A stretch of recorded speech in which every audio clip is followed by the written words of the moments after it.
He wrote a suicide note during his essay class, only to be ridiculed and humiliated in front of everyone by the bald teacher, and was even forced to strip naked and make a self-criticism before the entire school. After 3 years of bullying, Daejin had completely lost the will to live. On the verge of death, all he wanted was a final farewell with his family. But his older brother and sister treated him with the coldness of strangers. Daejin could only weep as he poured out his heart to his father, but to his surprise, he was cursed out again for blocking the TV. On the screen, a nationwide scandal of school bullying was being reported. A sophomore had brutally dismembered his 7 tormentors. When confronted by the media, the boy laughed wildly and said, "Those bullies. Killing them 10,000 times wouldn't be enough.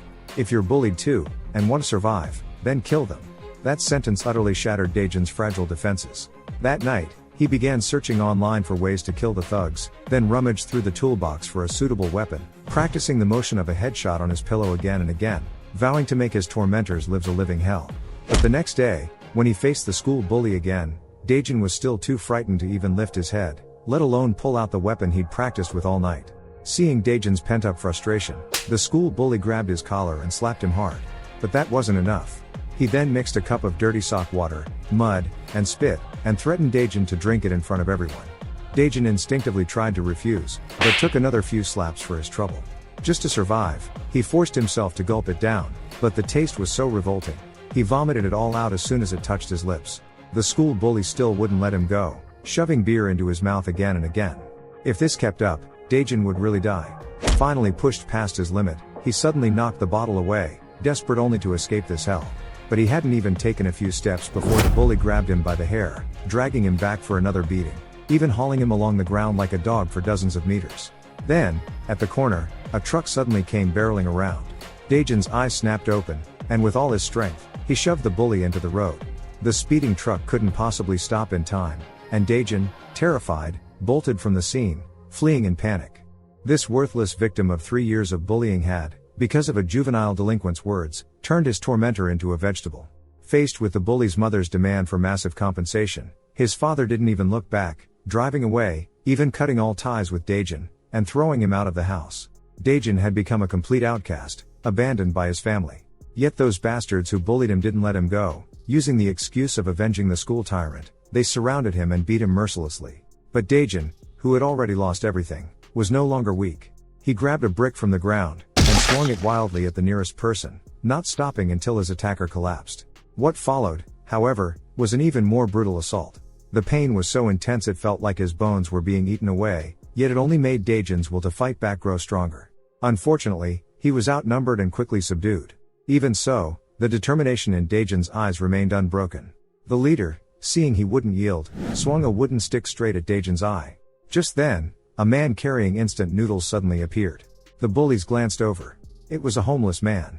They threatened him viciously, telling him to mind his own business and get lost. Instead, the man didn't say a word, and flung the noodles in their faces. Then, with a flying kick, he knocked one of them down. The rest of the gang were dispatched just as easily. Daejin was stunned by the man's strength, and immediately asked to learn how to fight from him, hoping to become just as strong. After finishing the instant noodles Daejin bought, the man refused his request. But Daejin wouldn't give up. For days, he trailed behind the man, secretly observing how he dealt with bullies. In truth, the man had noticed him all along.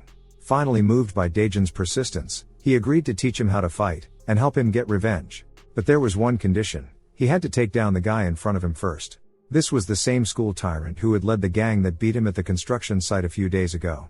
While the tyrant was cursing at his lackeys, Daejin had already circled behind, ready to strike. Remembering all the bullying he'd endured, Daejin, burning with rage, launched a flying kick, and dumped a bucket of rancid garbage over the tyrant's head. He rushed forward, trying to knock him down. But the tyrant reacted quickly, knocking Daejin's hand away, and slammed him against the wall. In the next moment, though, the tyrant's expression changed dramatically, feeling a sudden cold, stabbing pain in his abdomen. He thought Daejin was bluffing, and clung to him tightly. But the hard object he felt made his heart race with fear. Daejin shouted triumphantly, "Come on, hit me harder if you can."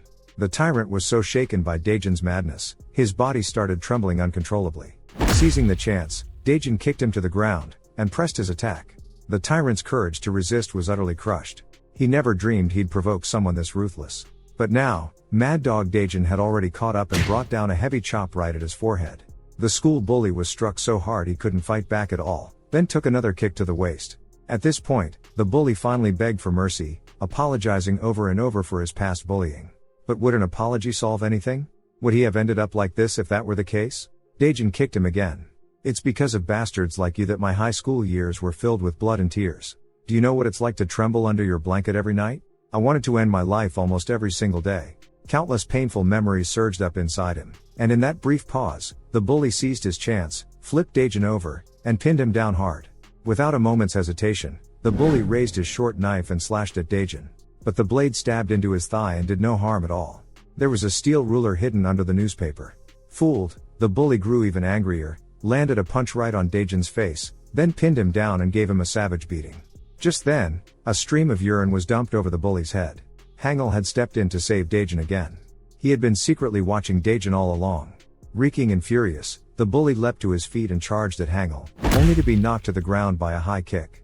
Hangul strolled over to Daejin and said, "You lost. I can't teach you how to fight." Daejin heard this and cursed himself for being so stupid. At the crucial moment, he'd remembered being bullied, and lost to those guys all over again. Daejin shook with rage and helplessness. But Hangul found himself drawn to Daejin's determination, and asked, "Do you really want to get stronger that badly? Even if it means getting beaten half to death?" Daejin nodded firmly. "Alright, I'll give you one more chance." Hangul took Daejin to an unfamiliar neighborhood and told him that the truly dangerous people were outside of school. This was their turf. Daejin wondered why Hangul had brought him here. Hangul didn't explain. He just kicked him inside a house. Survive if you can. The door slammed shut behind him, leaving Daejin completely bewildered. He was still thinking about Hangul's words, when he looked up and saw a gang of tough-looking men standing before him. They grilled him for a while and learned Hangul had brought him.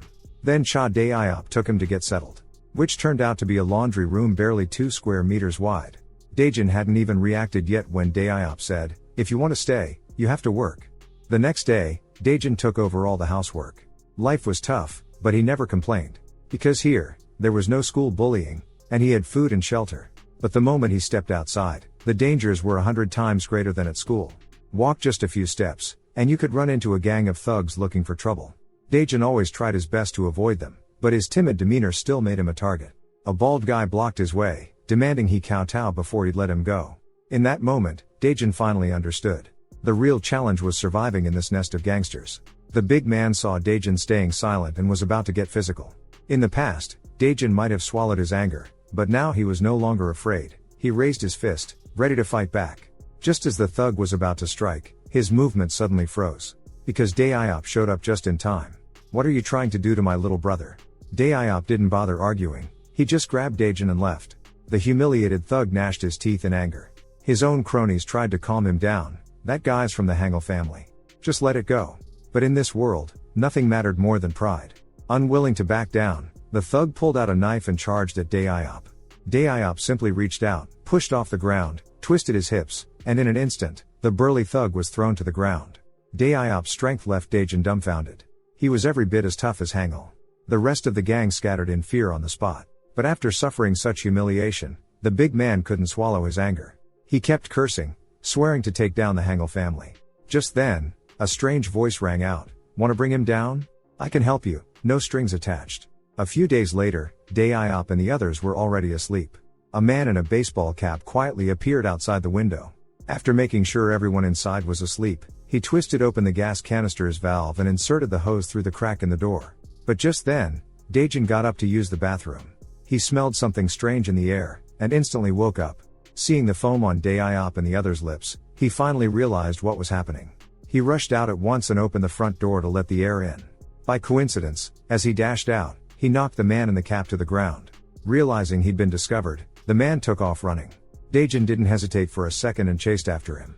He suddenly remembered what Daeyeop had once said to him, "As long as you take out this piece of trash, you'll prove yourself." But as soon as he caught up, the other man landed a punch that dislocated his jaw. His cover blown, he shouted out, realizing he had to get away immediately. Otherwise, that organization would surely come after him. In his panic, the man stumbled, lost his balance, and tumbled down the steps. Daejin grabbed him in one swift motion, hoping to force some intel about the organization from his mouth. But in the next instant, a sharp line of blood appeared across Daejin's cheek. The man sneered as he drew a knife. "You think I'm running because I'm afraid of you?" This reminded Daejin of the night the campus bully tried to escape. So this is what it feels like to be threatened at knife point. The thug immediately swung the blade at him. Daejin, unarmed, was driven back against the pile of trash. He snatched up a piece of foam board to shield himself, but it was useless. The knife plunged straight through, yet Daejin managed to block it barehanded. Once again, Daejin unleashed his mad dog mode, forcing the man back against the railing. The shift in momentum made the man's heart skip a beat. Daejin grabbed his arm, and with a move he'd learned from Dae-iop, tried to trip him up. But the two of them locked in place, neither giving an inch. The man couldn't help but mock him. With skills like that, you think you can take me down? Let me send you on your way instead. But Daejin suddenly burst out laughing. I never planned to take you down. Hearing this, the man's pupils contracted. He sensed something was wrong. In the next moment, Daejin braced his legs, and the two of them toppled over the railing together. Daejin actually chose to go down with him, clutching the man as they both rolled off the 30-meter-high platform. Bruised and battered, Daejin ignored the pain, grabbed a brick and smashed it down on his opponent, only relaxing when he saw the man finally lose consciousness. With his goal achieved, Daejin's strength gave out, and he collapsed to his knees. He had finally defeated the enemy he'd once been too afraid to face, his heart surging with exhilaration, and he vowed to make every piece of trash pay the price. But just then, he suddenly felt a hot rush in his abdomen. It turned out that knife had been driven deep into his waist. Daejin felt a wave of dizziness wash over his brain, and collapsed to the ground. When he opened his eyes again, he was lying in a hospital bed. It turned out Dae-iop and the others had arrived just in time to save Daejin. But the guy who'd set the gas trap had already vanished without a trace. Dae-iop patted Daejin on the shoulder and joked, "You didn't actually lose, did you? Don't try to fool us by saying you won." After this incident, everyone saw Daejin in a new light, and Hangul officially acknowledged him as one of their own. When Daejin was discharged from the hospital, the group pooled their money to throw him a welcome party. It was the happiest dinner Daejin had since leaving home. A few rounds of drinks in, everyone opened up their hearts. They admitted they each had their own struggles, and some didn't even have anyone at home to drive them away. So Dae-iop suggested that Daejin move in with the Hangul family for good. From then on, he became much closer to everyone, and he no longer held back when he spoke. Daejin noticed that these people, all about his age, were working odd jobs everywhere to support the family, while only he and Hangul spent their days with nothing to do. This made him feel a little guilty. But Hangul just thumped his chest and said, "You're the big brother now. With me around, you don't have to do anything." No sooner had he said this than Dae-iop kicked Daejin out the door, leaving him with just 3 words, "Go make money. Earn some cash, then take time to learn from everyone else." So Daejin got a job at a pizza shop. But if it wasn't the boss shouting at him, it was drunk customers hurling insults. He felt like quitting more than once. But just as he reached the door, he ran into the boss's daughter. They locked eyes at close range, and Daejin's mind went blank. The girl had striking eyebrows, big bright eyes, and a cherry red mouth. She was absolutely adorable. Daejin steeled himself and thought, I can tough it out a little longer. He had no idea that this girl would change his life forever. Meanwhile, Hangul wasn't sitting idle either, asking around everywhere for the guy who'd left the gas on. But Daejin was already completely captivated by Na-yoon. Once, he accidentally broke a plate, but Na-yoon didn't scold him. Instead, she helped him cover it up. Her sweet smile was even more endearing. Still, there were always difficult customers at the shop. One time, Na-yoon asked a customer not to smoke inside, and ended up getting scalded with a cup of hot coffee. Without hesitation, Daejin was ready to fight back, but the boss quickly held him back. Even Na-yoon lowered her head alongside her father, bowing and apologizing to the customer. Daejin was stunned, and demanded to know how the boss could put up with his own daughter being bullied. The boss just sighed and said, "If you want to survive in this dog-eat-dog world, learning to swallow your pride is the most basic rule. Especially in this neighborhood overrun by gangs, too many shops have already been forced to close for good." At this point, the owner couldn't hold back his tears. "If I weren't poor and uneducated, I wouldn't have dragged my family into this mess." Na-yoon chimed in, "Thank you for your concern, but I'm really fine. It's only because of this store that I even have the chance to go to school." Hearing this, Daejin felt deeply ashamed. They were the same age, yet Na-yoon was so much more mature. This incident had a profound impact on Daejin. Soon, Hangul began to train him. But Daejin was impatient, unsatisfied with the basic moves.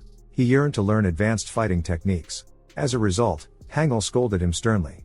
Unexpectedly, when Hangul made his move, Daejin dodged with ease. For a moment, both of them were stunned. Hangul threw another punch, and again, Daejin parried it effortlessly. Now Hangul's interest was fully piqued. Seeing Hangul get serious, Daejin quickly surrendered, admitting defeat. Meanwhile, in a warehouse on the outskirts of town, a group of thugs were beating up a man. Leading them was the burly Chun Gyeong. The one being beaten, trembling all over, was the same scoundrel who once tried to gas Hangel's house. After his attempted crime failed and his identity was exposed, Chun Gyeong was now at risk of punishment from his boss. His only option now was to find Hangul and take him out to make up for his mistake, so his men were searching everywhere for Hangul's whereabouts. The pizza shop had become one of their targets. Daejin had been introduced by Kim Taek, and the thugs thought they could get information about Kim Taek from the owner. Just then, Daejin saw Na Yoon and her father being bullied again, and he struggled internally, unsure whether to intervene. To make matters worse, the fat guy turned around and cursed at Daejin. On impulse, Daejin grabbed a wine bottle and smashed it over. He had finally found a reason he couldn't ignore. But to a 300-pound Hulk, scrawny Daejin was nothing more than a yapping little dog. He was all muscle, powerfully built. His size wasn't just from fat. That physical talent made him unbeatable at school, but the moment he stepped outside, Chun Gyeong put him in his place. Kim Tae-young was completely speechless now. He just couldn't understand why he had to deal with such small fry. Daejin was also fooled by Kim Tae-young's size and mocked him outright, calling him an uncouth fat slob. Kim Tae-young's lips twitched at the words. The next second, he charged forward like a black bear. But Daejin no longer cowered. He calmly kicked over the stool beside him. Sure enough, this managed to block his opponent's advance. Daejin quickly assumed a textbook fighting stance, replaying Hangul's training in his mind. He shifted his weight, powering his hips with every step, and threw a textbook jab. He pushed off the ground, following up with a lightning-quick straight punch. This was the first time Daejin had ever put what he'd learned into real combat. Kim Tae-young was completely caught off guard by the sudden barrage.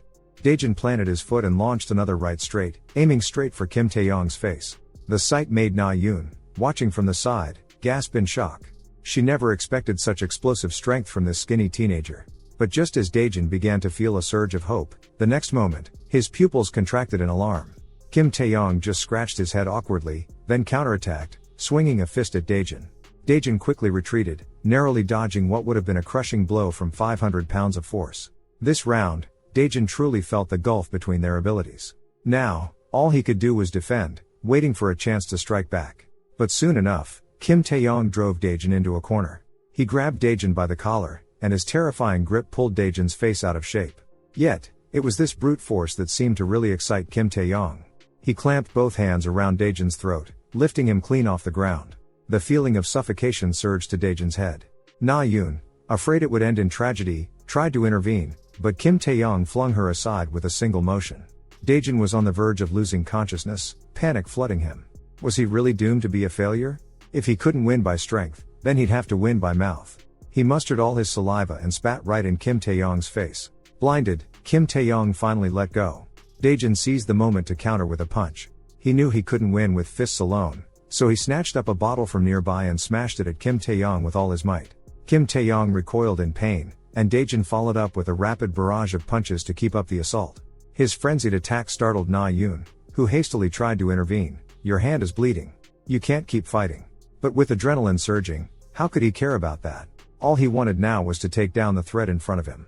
It wasn't until the bottle shattered into pieces that Kim Tae-young finally collapsed to the ground, completely unresponsive. The murderous look in Daejin's eyes sent a chill down anyone's spine. He muttered under his breath, "I'll wipe out every last one of you scum." Then his body suddenly gave out, and he slumped to the floor. Just then, Kim Tae-young's backup arrived out of nowhere. Seeing Kim Tae-young motionless on the ground, they pointed angrily at the boss. "Was it you, old man?" On hearing this, Daejin pulled himself up again and shielded the two behind him. His fearless stance struck Na Yoon right to the heart. "Come on, if you've got the guts, all of you at once." The short-haired guy, seeing Daejin's crazed look, couldn't help but curse, only to be knocked out by a single punch the very next moment. Daejin's eyes were vacant as he stared ahead. Turns out Kim Taek had arrived just in time. Daejin hurriedly asked, "What are you doing here?" Kim Taek calmly tightened his ponytail, and replied coolly, "Leave the rest to me." Kim Taek of the Hangul family was born a fighting prodigy. Every time he made a move, it was to satisfy that inner thirst for blood. He was usually taciturn and silent, but once the fight began, his strikes were lethal.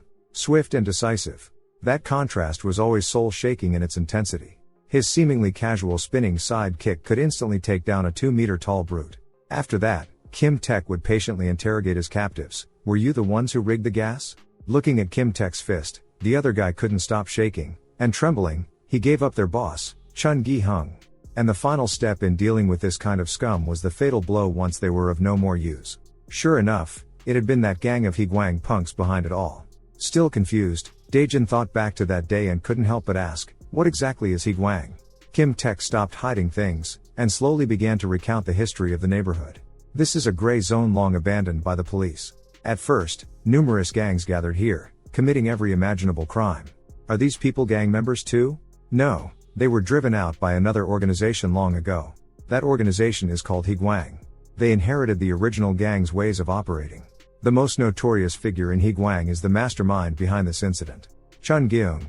They once tried to take over this district, but every time they were pushed back by the Hangul family. That's why the businesses on this street have been able to survive. But at this moment, the boss revealed the truth. In reality, all these years, everyone has been paying protection money to Chun Gyeong. Kim Taek was incredulous when he heard this. Why didn't anyone ever tell me? Because those people have no bottom line whatsoever. When someone refused to pay at first, their shop was burned to the ground in the middle of the night. A lifetime's work, gone up in smoke overnight. The owner couldn't take the blow and lost his mind. That's why I don't want you to get mixed up with those people. Kim Taek listened, grinding his teeth in anger. And something shifted inside Daejin as well. He had always been a pushover, bullied by others, but now, he wanted to protect those around him from harm. There will always be scum in this world. They take root in schools and grow strong in society. At this moment, Kim Taek immediately contacted Dae-iop. Chun Gyeong's appearance put the Hangul family on high alert. But just then, Dae-iop was stunned by what he saw nearby. He never imagined higwang would be so brazen. In broad daylight, they dared to openly smash, loot, and rob. Seeing the elderly woman and child crying on the ground, he hurriedly hung up on Kim Taek. But this gang, lacking any shred of decency, only grew more excited by the despair of the weak. When the victims didn't hand over money, they prepared to use real violence. Thankfully, at the critical moment, Dae-iop intervened. The Hangul family had always been decisive. He landed a heavy punch right away. The other side, relying on their numbers, started shouting threats, even invoking higwang to intimidate Dae-iop. Higwang? I don't care if you're higwang. Remember this. I'm your daddy. With just a few blows, Cha Dae-iop sent several of them sprawling to the ground. But just as he turned to check on the elderly woman, a heavy blow struck him from behind. All of a sudden, blood sprayed everywhere, and the searing pain forced him to his knees, screaming in agony. It was Chun Gyeong, who had arrived with reinforcements. Just a lapdog of the Hangul family, aren't you? Screw you. You're the real lapdog here. At that moment, people from the Hangul family also arrived at the scene. Gyeong suggested they should leave right away. There was no need to make an enemy of higwang over a pizza shop. But Kim Taek's reasoning was so ridiculous it was almost laughable. That pizza is really delicious. If the place shuts down, we'll never get to eat it again. Even more absurdly, Seongbin nodded along in total agreement. Hearing this, Gyeong couldn't help but curse out the two brothers. Just then, all four of their phones rang at the same time. It was a text from Dae-iop, and what it said made their pupils contract in shock.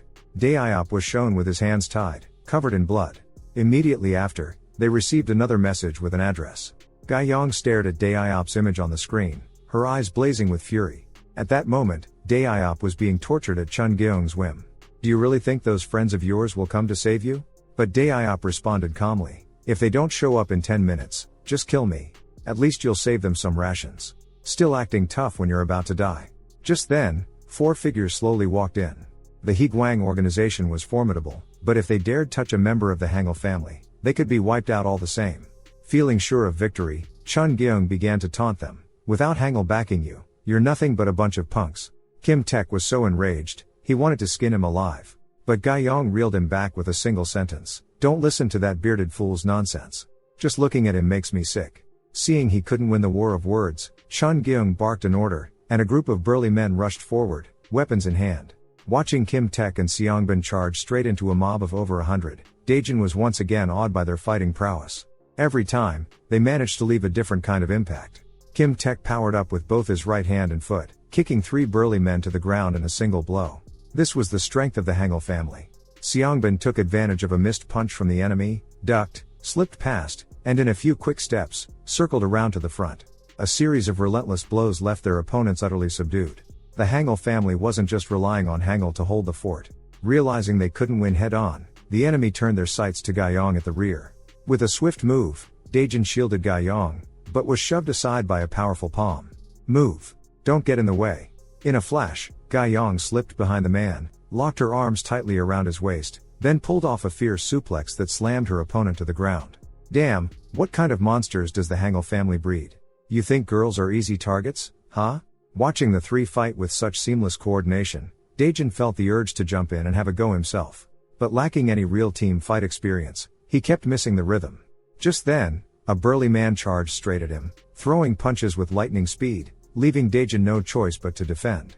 Step by step, he retreated until, clang! He backed into a barrel of torches behind him, and finally spotted an opening to counterattack, grabbing a burning stick without hesitation. Making smart use of the environment. That's the real way to fight. By now, Kim Taek and the others had already dealt with most of their opponents. Just a little longer, and victory would be within reach. Suddenly, a chill ran down Kim Taek's spine. Chun Gyeong swung a club at him, but Kim Taek's quick reflexes saved him in the nick of time. You can really fight, huh? Looks like you're the toughest one here. Then I'll take you out first.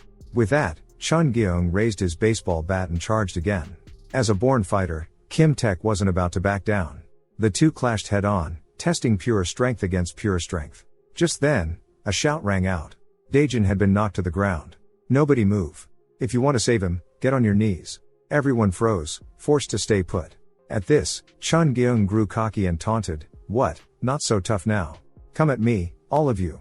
The look on his face was more than Kim Taek could bear. But for his brother's safety, he had no choice but to swallow his pride. That only made Chun Gyeong's gang bolder.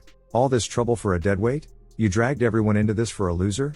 Guys like him should have been ditched ages ago. But if you looked closely at Daejin's face, you'd realize he was no longer the timid kid he used to be. Kim Taek understood the resolve in his eyes. He just didn't expect Chun Gyeong to suddenly throw an olive branch his way. Kim Taek, want to join me? You'll have a much brighter future with me than with Hangul. But think carefully before you answer.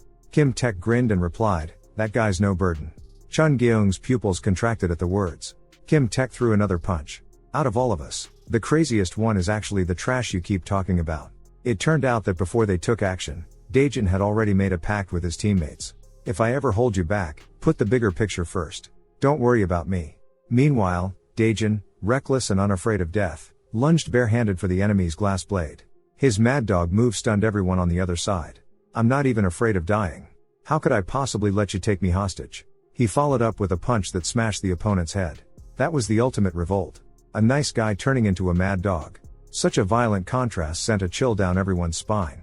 At the same time, Kim Taek challenged Chun Gyeong once again, which only made Chun Gyeong more fired up as the fight went on. The two traded blows in a fierce exchange. Kim Taek even chose to meet the baseball bat head-on with a side kick, and despite the pain, he sent his opponent flying dozens of meters. But flesh is still only flesh. He was forced to retreat for the moment, unable to get close again. Chun Gyeong, on the other hand, struck with clean, flawless moves each time, burly but surprisingly cautious. Suddenly, Kim Taek sensed something off. The enemy was starting to play dirty and ambush him. Several men pinned his limbs down, leaving him helpless. Let's see you get out of this. The opponent roared and swung a club down at Kim Taek. Luckily, Daejin struck from behind just in time, bringing a wooden plank down on the man's head, shattering it instantly. The out-of-control Chun Gyeong clutched his head and shouted Daejin's name, his tone so menacing that Daejin broke out in a cold sweat. You little brat, are you tired of living? Daejin could only pep himself up inside, forcing himself to stay calm. He just looked scary, that's all. But as Chun Gyeong slowly closed in, Daejin felt every inch of his skin trembling. Because Chun Gyeong was truly enraged. Are you serious? You want to fight me? Hearing that, Daejin's pupils dilated in an instant. He knew very well. This man wasn't your average thug. If they really fought, he might not make it out alive. Daejin once thought he would never repeat his past mistakes, yet now his body was so rigid he couldn't move at all. Chun Gyeong couldn't help but let out a cold laugh at the sight. He then swung his stick down hard, smashing it into Daejin's abdomen. The pain was unlike anything Daejin had ever experienced before. No matter how hard he struggled, he couldn't move an inch. It was only at this moment that the fear of death truly took hold of him. Meanwhile, Chun Gyeong slowly turned and walked toward Kim Taek and the others. When he looked up, he couldn't help but frown. It turned out that all his 100-odd underlings had been taken down by these three. But he only curled his lips into a wicked grin. 3 against 1. Isn't that a bit unfair? Gai Yong fired back without hesitation. And you have the nerve to talk about fairness, old man? With that, the three of them immediately split up to surround him. Seongbin charged in, fists raised, closing the distance rapidly, while Chun Gyeong swung his iron rod at the same time. Fortunately, Seongbin reacted quickly, ducked under the swing, and landed a punch on Chun Gyeong's waist. But the blow did little real damage, And luckily Kim Taek seized the chance to grab Chun Gyung from behind. Unexpectedly, even with his upper body restrained, Chun Gyung managed to kick Seongbin away. At that moment, Ga-young latched onto Chun Gyung's leg, trying to topple him. His right leg seemed about to give out, but Chun Gyung suddenly surged with strength, switched the stick to his other hand in a flash, and with a sweeping motion, sent Ga-young flying over 10 meters. He then twisted around and grabbed Kim Taek's wrist, flipping him over his shoulder and slamming him hard to the ground. Faced with such terrifying strength, all three couldn't help but curse out loud. Yet Chun Gyung remained as calm as ever, once again inviting them to surrender. How about joining me instead? Ga-young couldn't hold back. Why don't you just go home and retire, old man? Only an idiot would follow you. Chun Gyung laughed. If that's the case, then let's all go to hell together. With that, he smashed his stick against the metal rack, and suddenly, the sound of countless footsteps thundered through the air, leaving the three stunned as hundreds of people appeared in unison. Even the always composed Kim Taek couldn't help but curse. Just how many people do you have, anyway? Chun Gyung's face was alight with excitement. All together now, take them down. Very soon, the three were exhausted and collapsed to the ground. At this moment, Chun Gyung switched to psychological warfare. I heard you're all big fans of that pizza shop? Well, isn't it a coincidence? There's an arsonist in Higuang. As he spoke, he pulled up that person's number right then and there. I'll have him burn that pizza place to ashes. Just then, a sharp pain shot up from his foot. It turned out Daejin had sunk his teeth deep into Chun Gyung's ankle. You mad dog, let go of me. Though fear churned inside Daejin, all he wanted was to protect the pizza shop. He couldn't bear to see Na Yoon sad and in tears again. This desperate resolve was something even Chun Gyung couldn't understand. He swung his bat and smashed it hard across Daejin's face. Seeing Daejin fall silent, Chun Gyung opened his contacts again. But as soon as the call connected, a strange sound came from the other end. The next instant, a shadow dropped from above, and a man covered in blood was thrown into the warehouse. Everyone stared, stunned. It was none other than the arsonist, Yoon Sung-bo. Just then, a foot slowly stepped into the warehouse. Before Chun Gyung could see who it was, he cursed loudly, another lunatic with a death wish? Suddenly he froze. It was Big Brother Hangul. Hangul spoke in a calm, cold tone. None of you are leaving here alive. Not even Jesus could save you now. Chun Gyung, seeing Hangul, sneered, you've actually got the guts to crawl back here? I figured you'd have run off by now. Chun Gyung, seeing Hangul, sneered, you've actually got the guts to crawl back here? I figured you'd have run off by now.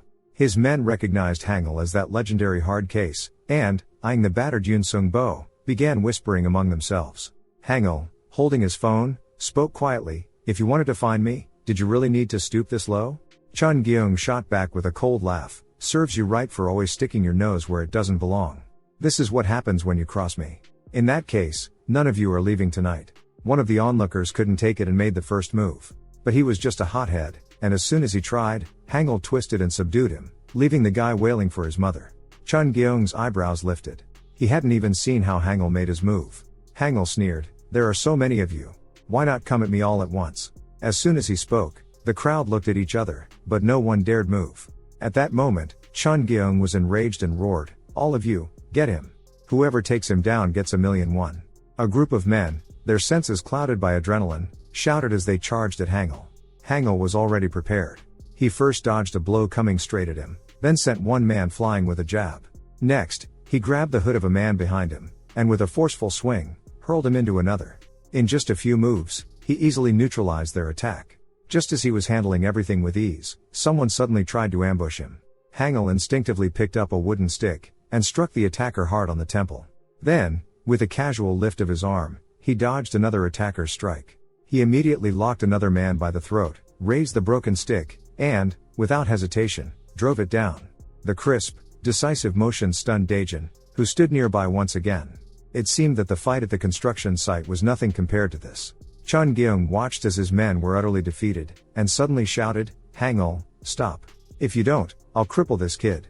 Hangul only gave him a calm glance, and in the next second, landed another heavy punch. Chun Gyung threatened again, but Hangul replied coldly, go ahead, kill him if you want. Chun Gyung was stunned, almost thinking he'd misheard. You really underestimate Hangul. If he feared threats, he'd have died on the streets long ago. Chun Gyung clenched his teeth in fury, in that case, don't expect to keep your arm. He even had the nerve to taunt, his face full of smugness, Hangul, you brought this on yourself. But Hangul simply muttered, idiot. Then, he kicked over a nearby metal barrel, Let's see who begs for mercy first. Seeing this, Chun Gyeong's brows furrowed deeply. He remembered what the boss had told him. Never get into a conflict with Hangul, and even when collecting protection money, steer clear of them. But Chun Gyeong was young and hot-blooded, convinced that with enough men he could defeat Hangul and become king of the streets, so he roared and charged at Hangul once more. Yet every swing hit only air, while Hangul stayed as calm as ever. At last, Chun Gyeong realized he'd become the dog being toyed with, and could no longer keep it together. Go to hell. But in the next moment, his eyes went blank. His own swing had smashed his lackey's face so badly it was barely recognizable. Hangul let out a long sigh of relief. Looks like you're the only one left now. I always save the best for last. Chun Gyeong was so furious he wanted to rip Hangul's mouth apart right then and there. But before he knew it, he was knocked silly by a punch, his eyes rolling back. His composure shattered, and so did his fighting form. Hangul threw a casual side kick, and the titanium baseball bat actually bent with a clang. Well, that was easy. I haven't even started for real. Come on, get up. Chun Gyeong felt humiliated, forcing himself to stand, then launched himself in a flying tackle, pinning Hangul down and raining blows on him. He remembered his elder brother's advice at that moment, and spat out angrily, a small fry like you thinks you're worthy to be my opponent? But things flipped in an instant. Hangul twisted Chun Gyeong's arm in a ruthless lock, and with a sickening crack, Chun Gyeong's heart sank. The agony of a broken arm tore a scream from his lips. Hangul just said calmly, that gas incident back then. Was that your doing too? Why do you people always go for such filthy tricks? Trash like you would be better off gone from this world. Unexpectedly, Chun Gyeong tried to threaten him with He Guang's name. If you piss off He Guang, you'll die even worse. Hangul didn't bother to reply, just grabbed a handful of Chun Gyeong's hair, and dragged him mercilessly toward the barrel of fire. Only now did Chun Gyeong finally give in. He remembered what his brother had told him, don't mess with Hangul. Staring death in the face, Chun Gyeong begged for his life in panic. But as the ruthless king of the Hangul family, Hangul was never going to give him a second chance. Only the dead can't threaten me. That was Hangul's true terror. To his enemies, he struck like a venomous snake, but to his brothers, he was a rock-solid shield. And in this battle with He Guang, thanks to Hangul's overwhelming strength, they managed to scrape through. But none of them knew the feud between Hangul's family and He Guang had only just begun. There is always a brief calm before the storm. From that day on, not a single He Guang member was seen in the neighborhood again. With the pizza shop owner's help, Daejin and the others got patched up at the hospital. But unexpectedly, as soon as they were discharged from the hospital, Hangul brought shocking news. He Guang was about to make a comeback. Chun Gyeong was merely a small-time leader, and as long as they had the money, they could quickly assemble even stronger thugs. When that happened, the Hangul family would be the first target to be wiped out. Now, a choice had to be made. Leave, or prepare to fight? At this moment, Dae-iop was the first to speak. The Hangul family is something you built with your own hands. Besides, this is the only place any of us can truly call home. That night, Daejin found Hangul alone. What he said took Hangul by surprise. It turned out he wanted to know how to become stronger in a short amount of time. After hearing him out, Hangul replied calmly, you've already progressed beyond what I expected. But you're too eager for quick results. I just don't want to be taken hostage again, and I don't want to be a burden to everyone. Before He Guang comes back, I have to become as strong as the rest of you. Hangul didn't answer right away, he fell silent for a moment. If you truly want to get stronger quickly, then you'll have to train alone. Ever since He Guang left, the pizzeria had returned to its former bustle, and even the troublesome customers had become fewer. But that day, as Daejin was about to take out the trash, he saw Na Yoon rummaging through the garbage bins, her expression tense, as if she were afraid of something. But what threat could a little pink teddy bear possibly pose? At that moment, Daejin called out to Na Yoon, and when she turned around, she managed a strained smile. She shot back, asking why Daejin wasn't at school. Daejin answered honestly. Na Yoon paused for a moment. Daejin, could you come pick me up after school tomorrow? Before Daejin could process it, he agreed without hesitation. But the next second, his face flushed bright red with embarrassment. The following afternoon, Daejin showed up at the school gate, carefully dressed up, but so mortified he wished he could crawl into a hole. Because of the outfit Dae-iop had picked for him, the reserved boy simply couldn't handle it. Whenever anyone spoke, he'd instinctively cover his ears, afraid of being laughed at as an oddball. But when he finally lowered his hands, he realized that, in fact, no one was paying him any attention. It dawned on him that he'd been away from school for so long, he was no longer part of their world. Just as Daejin was muttering to himself, wondering why Na Yoon hadn't come out yet, he saw Na Yoon surrounded by a group of male classmates. The boy in the lead handed Na Yoon a teddy bear, while the others egged him on, calling her sister-in-law. Daejin, feeling inferior, Thought to himself, of course, handsome guys like her. But Na Yun's expression was strangely unreadable. Suddenly, with a sharp smack, Na Yun threw the teddy bear to the ground. It turned out there was a camera hidden in the bear's eye. Once his trick was exposed, the rich kid dropped all pretenses and reached out, trying to grab Na Yun by the collar. Luckily, a hand blocked him just in time. But when the boys saw Daejin, they didn't back off at all. Instead, they kept mocking his appearance. But the Daejin standing here now was no longer the boy who let others push him around. Still, to the onlookers, the scene seemed almost laughable. Daejin's scolding had no effect. Instead, he got slapped across the face. But Daejin had once sworn never to let those around him be humiliated again, so he landed a heavy punch right back. As long as I'm here, no one will bully him. Danga, stunned by the blow and nose bleeding, stared in disbelief. Idiot, I gave you a chance to leave, but you just had to ask for a beating. But to his surprise, the other boy actually knew how to box.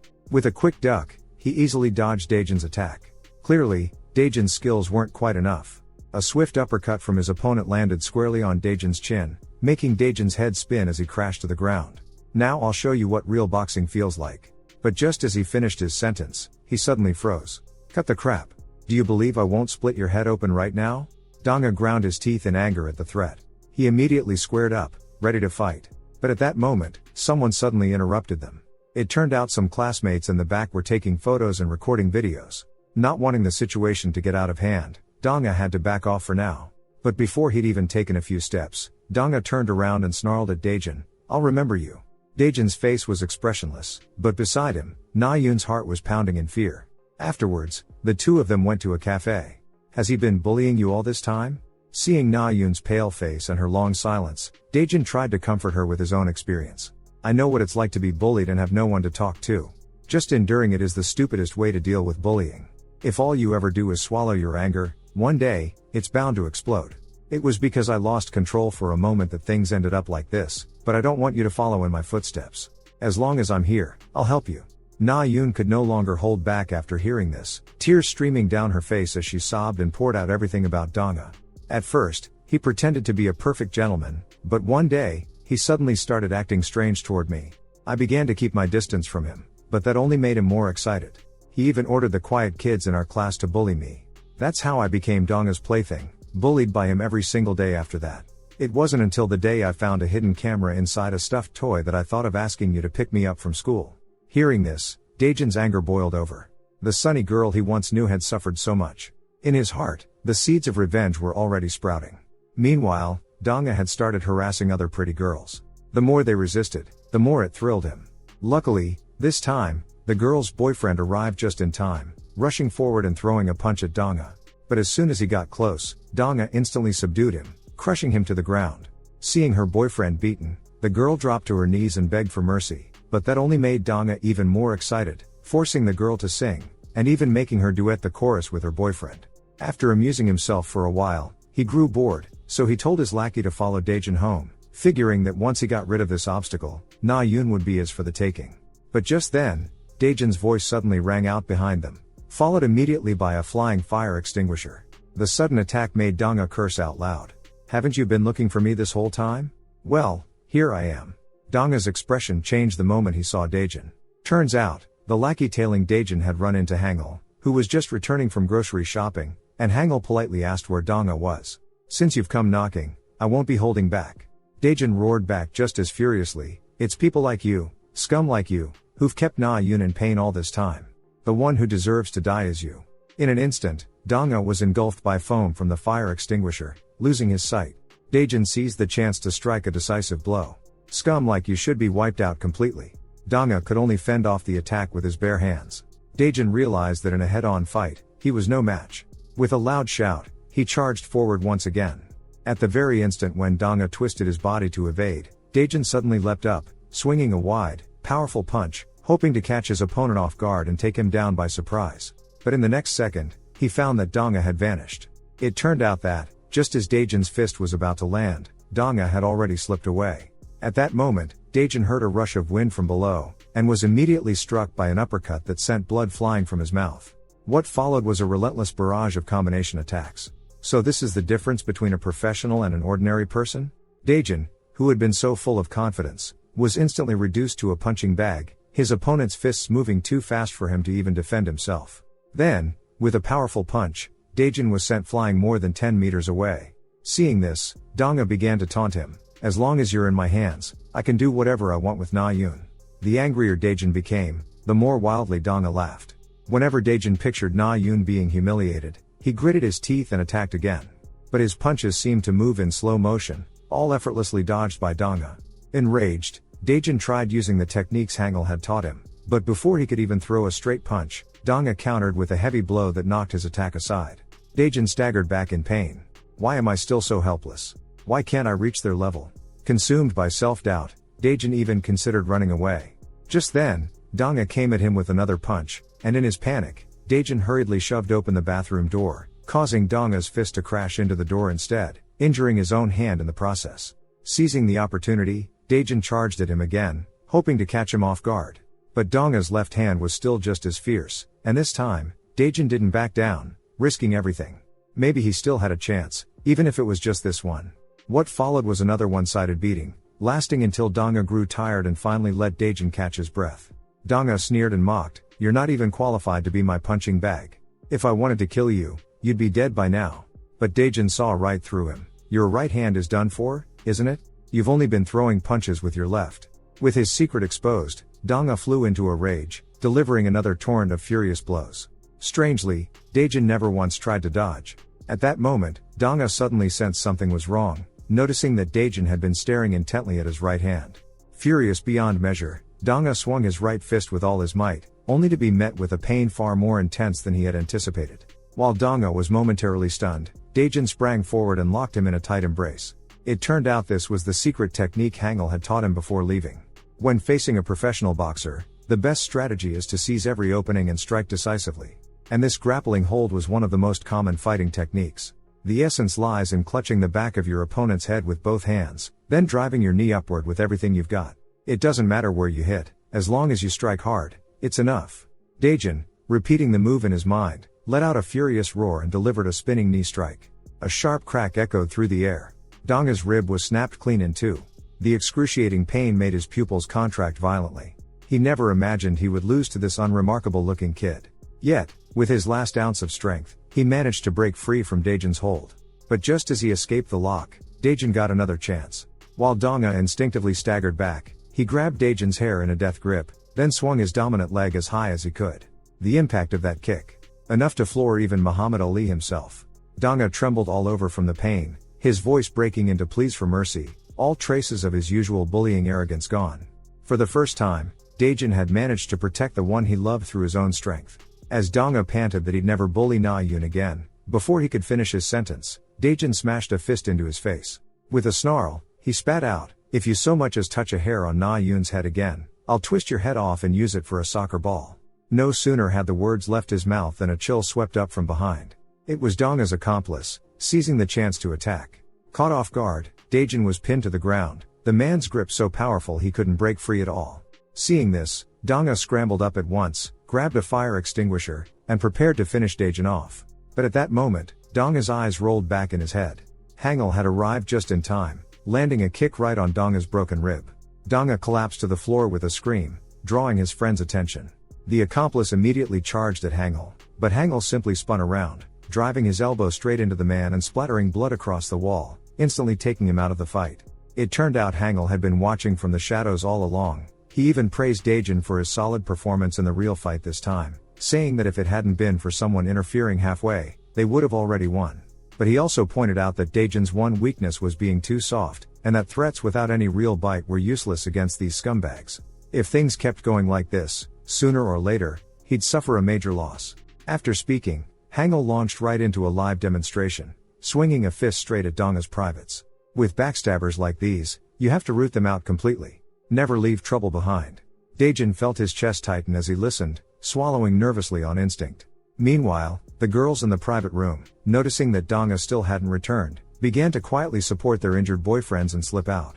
The anxious girl glanced around nervously as soon as she stepped outside, and only relaxed when she saw no one by the stairwell. But then, she heard a sudden scream coming from the restroom. Curiosity got the better of her, and she poked her head in for a look. And the scene that met her eyes left her utterly stunned. 3 boys, stripped completely naked, were kneeling obediently on the ground, while Hangul snapped photo after photo with a flourish, pausing now and then to adjust their poses. So this was his final move: if you dare bully girls again, all these photos go online. Just then, Daejin spotted the girl outside the door. Worried about word getting out, he quickly gestured for her to keep quiet. Seeing that the scum had been put in their place, the girl nodded back in silent agreement. At that moment, Daejin suddenly noticed that the girl's school uniform was exactly the same as the one Na-yoon wore. He immediately turned and left, face dark and voice cold. "You lot better not bully anyone again. The next time I hear about it, you're finished." Hangul nodded in agreement beside him. A few days later, sure enough, no one dared mess with Na-yoon anymore. Dong-a, too, quieted down at school. Gone was his former arrogance. Seeing Daejin stand up for her and even get hurt in the process, Na-yoon's heart was full of tenderness. Hangul just watched this little soap opera unfold with mild boredom. But suddenly, Daejin dropped a bombshell. He said that he'd seen a group chat on Dong-a's phone that day, full of photos of pretty girls from school. Daejin even asked Na-yoon if there were many scumbags like that on campus. Na-yoon nodded. "Yeah. There are plenty of trash like Dong-a. Every day there's someone doing things more despicable than animals." On the other side, the girl who had been bullied by Dong-a was now blocked by 2 male classmates, trying to coax information about Dong-a out of her. But the girl remembered her promise to Daejin, insisting that she knew nothing. The men, frustrated and angry, grabbed her hair, about to get rough. Fortunately, Hangul appeared just in time and stopped them. One of the men questioned Hangul, but Hangul just smiled and introduced himself. "I'm a runaway drifter, just looking for some leftover cat food from the strays." His words left the men completely baffled. The girl, however, broke out in a cold sweat, because she recognized Hangul as the one who had taught Dong-a a lesson. Just then, the man tried to provoke Hangul, but Hangul didn't retaliate. Instead, he raised his voice and shouted for help at the top of his lungs. Sure enough, the very next second, a boy in a hoodie appeared. Daejin landed a heavy punch, sending the black-haired guy flying more than 10 meters away. It turned out this was a real combat training session Hangul had set up for Daejin. The fastest way to grow stronger was to get right into the fight. Daejin had just knocked down the black-haired guy when the brown-haired one lunged at him. But attacks like this were no longer a threat to Daejin. He countered with a punch straight to the brown-haired guy's face. In pain, the brown-haired guy could only talk tough to save face. The black-haired guy, seeing this, tried to sneak up on Hangul, but before he could get close, Hangul seized his wrist. With a loud crack, he snapped the guy's arm right then and there. Hangul said calmly, "If you want to live, go knock out that guy in the hoodie." But at this point, all the black-haired guy wanted was to run. Hangul lowered his head, his eyes turning cold, and the sheer force of his presence made the other man tremble all over. Seeing Daejin's dodges getting more and more precise, Hangul couldn't help but praise him. "Nice footwork, and you're taking the initiative to attack, which means you've completely left behind your old weakness and cowardice. Your progress could be called terrifying. Though I'd say you're just a top rookie at best." But Daejin didn't see it that way. The back and forth of the fight was boosting his confidence, and even if he didn't know exactly how strong he was, he believed that as long as he didn't slack off, he could win. At that moment, Hangul suddenly called out to Daejin, "If you're finding this so easy, I'll send you another one." Daejin was stunned. He'd had a good chance one-on-one, but now it had suddenly turned into a 2-on-1, catching him off guard. Daejin then took several heavy kicks in a row. Finally, he realized that with the two of them joining forces against him, he didn't stand a chance. In his panic, he took another hard punch. The two worked together as if they'd rehearsed it 100 times. Just as he met black-haired guy head-on with his fists, brown-haired guy would come in from the side with a flying kick, throwing Daejin's rhythm into complete chaos. They took turns attacking him, and soon Daejin became nothing more than a human punching bag. The girl nearby anxiously urged Hangul to step in, but Hangul just replied coolly, "It's not time yet." As Daejin was kicked and beaten again and again, he suddenly remembered the time he'd been surrounded and beaten by school bullies. Rage exploded inside him. He suddenly leapt up, tackled brown-haired guy to the ground, and unleashed a furious barrage of punches. Seeing this, black-haired guy started swinging wildly at Daejin from behind, trying to knock him down. But after dozens of punches, Daejin showed no reaction at all. In truth, this was Daejin's strategy. Even though fighting multiple opponents alone was the worst move, right now, it was his only option. Since he couldn't beat two at once, he'd take one out first. Daejin's ferocity drove black-haired guy to fight back even harder, landing a knee straight into Daejin's face. The pain sent Daejin flying more than 10 meters away. When black-haired guy saw his friend's face covered in blood, he cursed Daejin for being insane, and swore he'd make him pay. But before he could finish, he was stopped in his tracks by the fierce, one-eyed glare Daejin fixed on him, his pupils contracting, and he instinctively stumbled backward. He tripped over a stone underfoot, fell to the ground, and completely panicked. Seeing Daejin, gasping for breath, closing in, he cried out in despair, begging for mercy. But the next second, Daejin collapsed to the ground with a heavy thud. Once black-haired guy was sure Daejin wasn't moving, he clenched his teeth, raised his fist, and charged at him. Just then, Hangul finally made his move, patting black-haired guy on the head and saying lazily, "Good work. Go home and get some rest." Only then did the girl run up to thank Hangul. But Hangul said, "This kid didn't fight to save you, you know." With that, he hoisted Daejin onto his back and headed home. After a quick patch-up, Daejin asked Hangul, "Big bro, why'd you make me fight two at once? If it was one-on-one, I definitely would've won." Hangul's answer sobered him up completely. Real gangsters won't line up and wait to fight you one-on-one. With your skills now, revenge is impossible. Daejin had thought he was strong, but Hangul's words cut him right down to size. He immediately asked Hangul how to get stronger.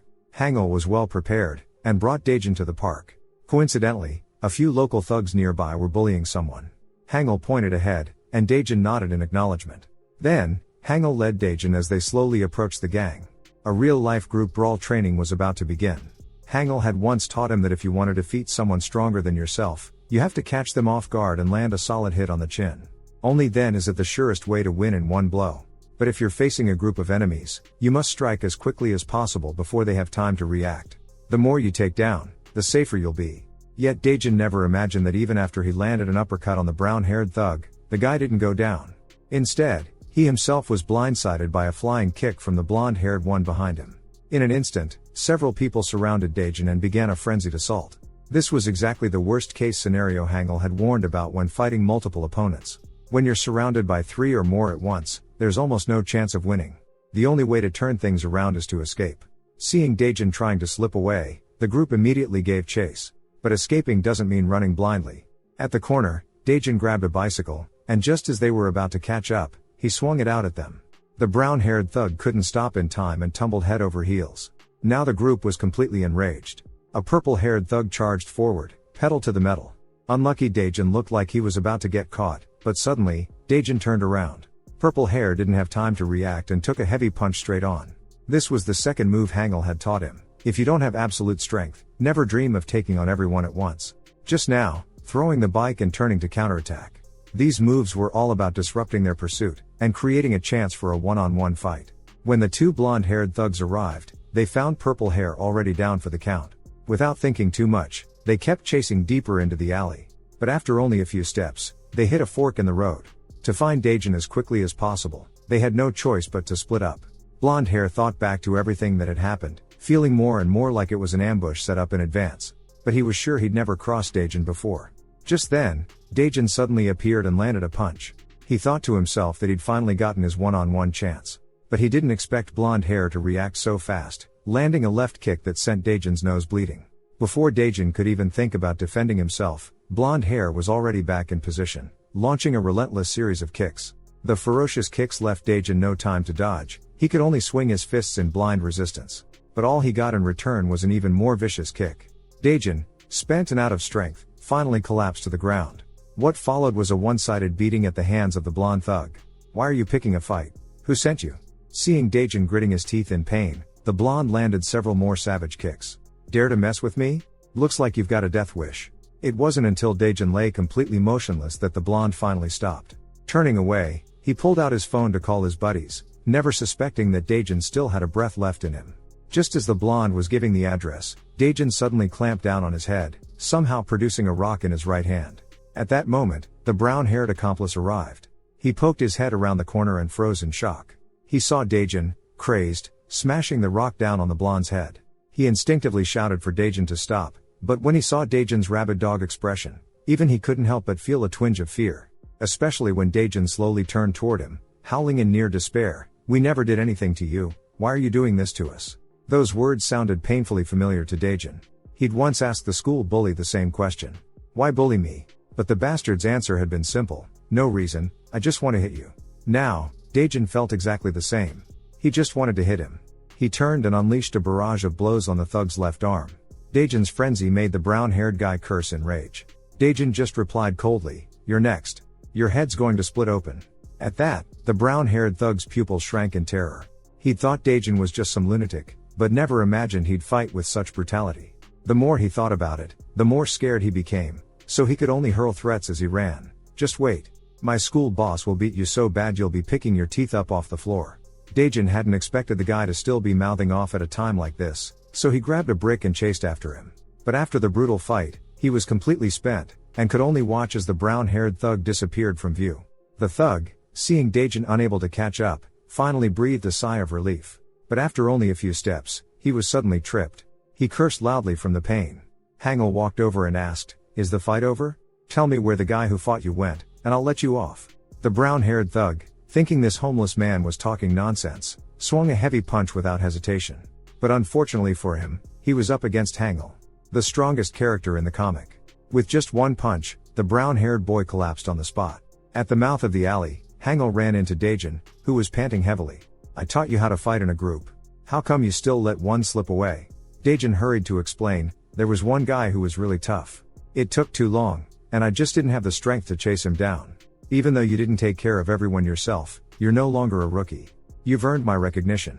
A knowing smile crept onto Daejin's face when he heard this. But Hangul added another jab, "Still, your skills right now aren't even half as good as Daeyeop's. You've got a long way to go." Word spread quickly among the upperclassmen that Daejin had gone one-on-one with the school bully. A muscular boy named Huang Xian was chatting in a corner with a man about how Donga got beaten up. He described the scene, saying there was just one guy in a hoodie and another with a wolf-cut hairstyle. The man in the corner was Kim Dong-jin, the number 2 in the second year at Yeongnam School. The two were heading back to the classroom when a student accidentally splashed water all over Kim Dong-jin while washing his face. The student nearby quickly tried to warn him, but when he looked up, he saw both of them glaring daggers at him. Before he could even apologize, Huang Xian sent him flying with a kick. "You worthless punk. How dare you get Dong-jin Hyung dirty?" No sooner had he spoken than another student patted them on the shoulder. "Looks like you're both in second year, right? We're third-year athletes. Try raising a hand again and see what happens." This time, as Huang Xian was about to attack, a steady hand clamped down on him. It was none other than Han Jisoo, the captain of the third-year athletic club. "He's already apologized, so let it go." Huang Xian saw the guy was a whole head taller than him, but without another word, he swung a kick straight at him. The next instant left him stunned.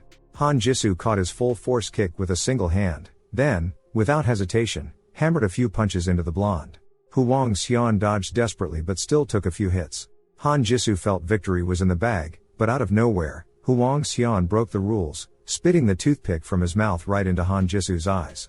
Blinded, Han Jisoo gave Huang Xian just the opening he needed. A vicious knee sent Han Jisoo's nose streaming with blood. In that split second, Huang Xian snatched up a length of pipe from the ground. He strangled Han Jisoo's neck with an unspeakably cruel grip. Very soon, Han Jisoo collapsed from lack of oxygen, becoming a helpless lamb awaiting slaughter. Huang Xian only stopped when Han Jisoo had bled out completely and fallen utterly silent. He turned to look at the two upperclassmen, his voice icy as he said, "Come with me. Let you have a taste of what it means to be a senior." At this moment, Daejin was walking Na Yun home after school. Their relationship had grown rapidly closer over the past few days. But suddenly, Daejin noticed someone bullying a classmate in the corner. Since big brother Hangul wasn't around, he hesitated, wondering if he should intervene. What if it delayed his date with Na Yun? While he was wavering, Na Yun noticed his unease and called out to him. But Daejin's mind was filled with memories of when he himself had been bullied. So he made an excuse about needing to use the restroom, and headed straight for the alley entrance. Sure enough, the two were still bullying someone. Burning with anger, Daejin knocked one of them down with a punch. But just as he was about to throw a second punch, the man suddenly looked terrified, making Daejin a little suspicious. These two didn't really seem like bad guys. At that moment, the man he'd knocked down slowly got up. "They're the third-year bullies at school. Whenever they wash up, they always splash water on me." He even muttered about how Daejin looked so small and skinny. Daejin couldn't be bothered to respond and turned to leave. But the man actively invited Daejin to a fight, and before Daejin could react, he had grabbed Daejin's hoodie in a vice grip, making it hard for him to breathe. The man took off his glasses, speaking slowly. "You're the guy who's always brawling around our school, aren't you?" Only then did Daejin realize this guy wasn't the victim at all. He broke free from Huang Xian's hold. But there was no way the man would let him off that easily. He kicked at Daejin again. Looking at the man before him, Daejin finally understood. He was here for revenge, because his gang had been beaten up before. But the man only sneered and said, "Don't you underestimate our school." With that, he charged at Daejin. Daejin felt their builds were about the same, so he prepared to fight back, but then realized the man's arms were longer than his. With one wrong move, he was instantly overpowered, and quickly knocked to the ground. But Daejin had no intention of giving up. Thinking fast, he used a trick he'd learned. He grabbed a handful of dirt from the ground and flung it at the man's eyes. Huang Xian's move brought Daejin's offensive to an abrupt halt. The next second, Daejin charged forward, shouting, "This time I'm going all out." He thought a single kick to the head would finish his opponent, but to his surprise, something unexpected happened. Huang Xian caught the kick in a firm grip. With a wicked smirk curling on his lips, Huang Xian swung his leg and landed a kick right at Daejin's crotch. Daejin went down instantly, and what followed was Huang Xian's special care. Meanwhile, Na Yun waited and waited for Daejin to return, but when he didn't, she had no choice but to go look for him. As a result, she heard Daejin grumbling endlessly in the alley, "Why am I still so weak?" Afterward, the two of them walked to a small park together. Na Yun advised Daejin, "If you keep this up, you're going to get yourself in trouble sooner or later." Of course, Daejin understood, so he said, "If I don't get stronger, how can I protect you?" Na Yun, hearing this, broke into a happy smile and encouraged him, "Daejin, you'll definitely teach those guys a lesson for me. I believe in you." Na Yun's encouragement brought a smile to Daejin's face as well. The next day, the news that Daejin had been badly beaten by Huang Xian from Jungran High School reached the Hangul family. Huang Xian even took photos, threatening to make Daejin a complete laughingstock. When everyone heard, they were furious. "How dare they lay a finger on one of us? We have to show them who's boss." The group was busy plotting how to help Daejin get revenge, when Hangul immediately stopped them. "You can't get involved. Since Daejin is a member of the Hangul family, he has to take down a school on his own." Hangul's words left Daejin stunned. "I just got beaten up so easily, and you want me to take over a school? Are you kidding me?" But Hangul went on, "Daejin, how much longer are you going to let people push you around?" Daejin was struck by these words. The next day, two punks from Jungran High School were snickering as they looked at their phones, the screen showing photos of Daejin getting beaten up, and the two of them were discussing. "If Hangul hadn't stopped us last time, we would have taught Daejin a lesson already." Just then, a voice sounded from behind them. "Just the two of you?" Before the words had even faded, Daejin strode forward and started swinging, knocking the long-haired guy down with a single punch. The blonde guy charged in too, but this time Daejin was stronger. He landed a heavy blow right on him. The blonde guy was stunned, and quickly asked Daejin what he wanted. Daejin replied coldly, startling him. He actually wanted to take over Jungran High. Daejin pressed further, "So who's the boss at Jungran High now?" As he spoke, he raised his fist in warning, forcing the blonde guy to tell the truth. Remembering how Daejin had beaten him up before, the blonde guy had no choice but to confess. Right now the boss of Jungran High is Hyo Iltak, but he hardly ever comes to school. These days, it's Huang Xian and Kim Dong-jin who call the shots. When Hyo Iltak's not around, the two of them are in charge. After spilling everything, the blonde guy dragged the unconscious long-haired guy away. Before leaving, he couldn't help but taunt Daejin, "Not that it matters, there's no way you'll win anyway." At that moment, Daejin was burning with fighting spirit. He immediately called out to the blonde guy, "Leave me those guys' phone numbers. It won't be long before you meet the new boss of Jungran." Huang Xian looked at Daejin's text, then turned and walked away, muttering mockingly about how Daejin was overestimating himself, actually dreaming of ruling Jungran. Soon after, Huang Xian arrived at the meeting spot on his motorcycle. He had barely gotten off when he shouted, "Daejin, get out here, now." He tried to track Daejin by calling his phone, and was just heading toward the ringing in the bushes, when he found only a phone lying there. Suddenly, Daejin appeared behind him, dashing forward in a flash, landing a punch from behind. But Huang Xian blocked it with his shoulder and sneered, "Daejin, is this all you've got, cheap tricks like that?" Daejin shot back without hesitation, "Your reach doesn't mean anything to me." With that, he immediately wrapped his arms around Huang Xian's legs. When facing someone with long arms, the best tactic is to get in close and take them down. That way, Huang Xian's advantage is gone. Huang Xian was stunned by the sudden move. Daejin grabbed the phone from the ground and smashed it at Huang Xian over and over.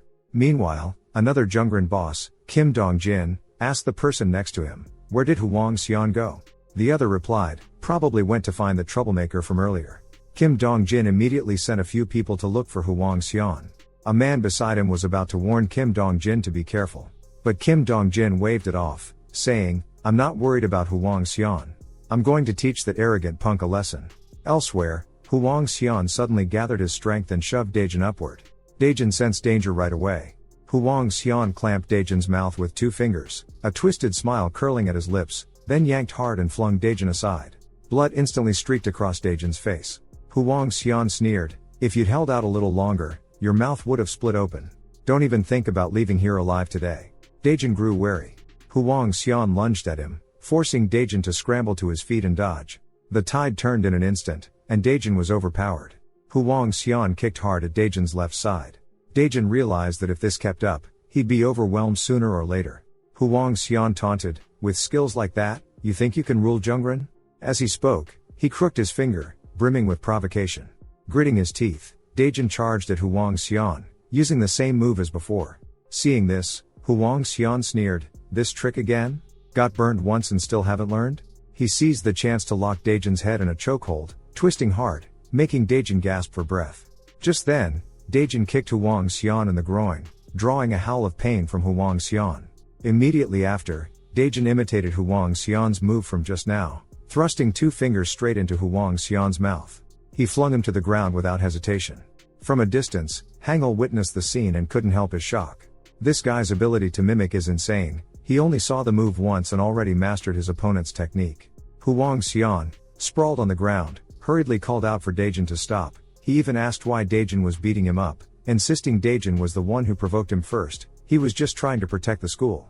But Daejin would never fall for that excuse again. Just as he was about to land another kick, Huang Xian suddenly grabbed his foot. Right at that moment, Daejin heard the sound of a motorcycle behind him. His heart skipped a beat. Shit, this is bad. Luckily, Hangul appeared just in time, yanking Daejin away, helping him dodge Kim Dong-jin's violent charge. Daejin slumped to the ground, gasping for air. He just barely escaped death. Looking at the man in front of him, Daejin remembered the photo he'd been shown of the guys from Jungren High. The newcomer was none other than Jungren High's other second-in-command, Kim Dong-jin. Kim Dong-jin saw Huang Xian lying defeated on the ground and was stunned that Daejin, the new kid, had taken him down. Daejin and Hangul locked eyes with the advancing Kim Dong-jin, clearly unable to avoid a brutal fight. Kim Dong-jin charged at Hangul with heavy strides, throwing a punch. Hangul nimbly dodged to the side, shoving Kim Dong-jin toward Daejin, and turned back with a grin, saying, "Daejin, do your best. I can't help you here. If you want to rule Jungren High, you'll have to beat him on your own." Kim Dong-jin, seeing Hangul trying to escape, hurried to stop him, but Daejin wasn't about to let that happen. He swung a punch at Kim Dong-jin's chin. He thought he'd landed a hit, but Kim Dong-jin countered with a sweeping kick, aiming straight for Daejin's face. With a loud crash, Daejin was knocked to the ground. Kim Dong-jin looked down at Daejin, who now lay before him, utterly confused. This guy, who looked so weak and frail, how exactly did he manage to pin Huang Xian to the ground and beat him up so badly? Huang Xian hurriedly explained, "I already said I was careless. Otherwise, how could this kid have beaten me like this?" But the two of them still couldn't figure it out. What was Daejin after, insisting on challenging them? Was it really just because of those videos? As soon as Daejin heard this, he rushed right up to the two. "You bastards, shut up." He threw a punch straight at Kim Dong-jin's face, but Kim Dong-jin didn't even flinch. "So, you've seen that group too? So what? Don't pretend you're some kind of hero. You like those videos as much as anyone, don't you?" The moment Daejin heard that, his anger boiled over. He bit down hard on Kim Dong-jin's hand. Kim Dong-jin, caught off guard, let go, then immediately kicked at Daejin, but Daejin quickly blocked with his arm. Huang Xian seized the chance, and threw a punch at Daejin. Caught between the two, Daejin couldn't defend himself at all. The tables had turned, and now it was a one-sided beatdown. Daejin knew full well that if he didn't find an opening soon, he'd be finished here today. Looking at the staggering Daejin, Huang Xian and Kim Dong-jin mocked him. "What's wrong, tough guy? Weren't you so brave before? How come you can't take it now?" Hearing their taunts, Daejin could only roll his eyes in silence. 2 against 1, and you still think you're hot shit? Suddenly, Daejin lunged at Huang Xian. Seeing this, Huang Xian quickly swung a fist, but Daejin dodged nimbly, feigning a retreat. Huang Xian reached out, trying to grab his hat, but Daejin spun around in a flash, and landed an uppercut that knocked Huang Xian to the ground. Kim Dong-jin shouted from the side, "You useless idiot. How could you get taken down like that?" But the next instant, Daejin kicked at Kim Dong-jin. However, Kim Dong-jin was just too strong. The kick didn't even faze him. He grabbed Daejin's leg, then swept his own leg out, slamming Daejin down onto the ground. Without hesitation, he followed up with 2 rapid kicks. He kicked Daejin backward. Daejin was still searching for a chance to fight back, but Huang Xian suddenly locked him from behind. The two of them launched a fierce assault on Daejin, shouting, "This is a street brawl, Who cares about your rules? Daejin was barely holding up under the 2-on-1 attack, but how could he admit defeat? If it was a contest of ruthlessness, he'd prove who was tougher.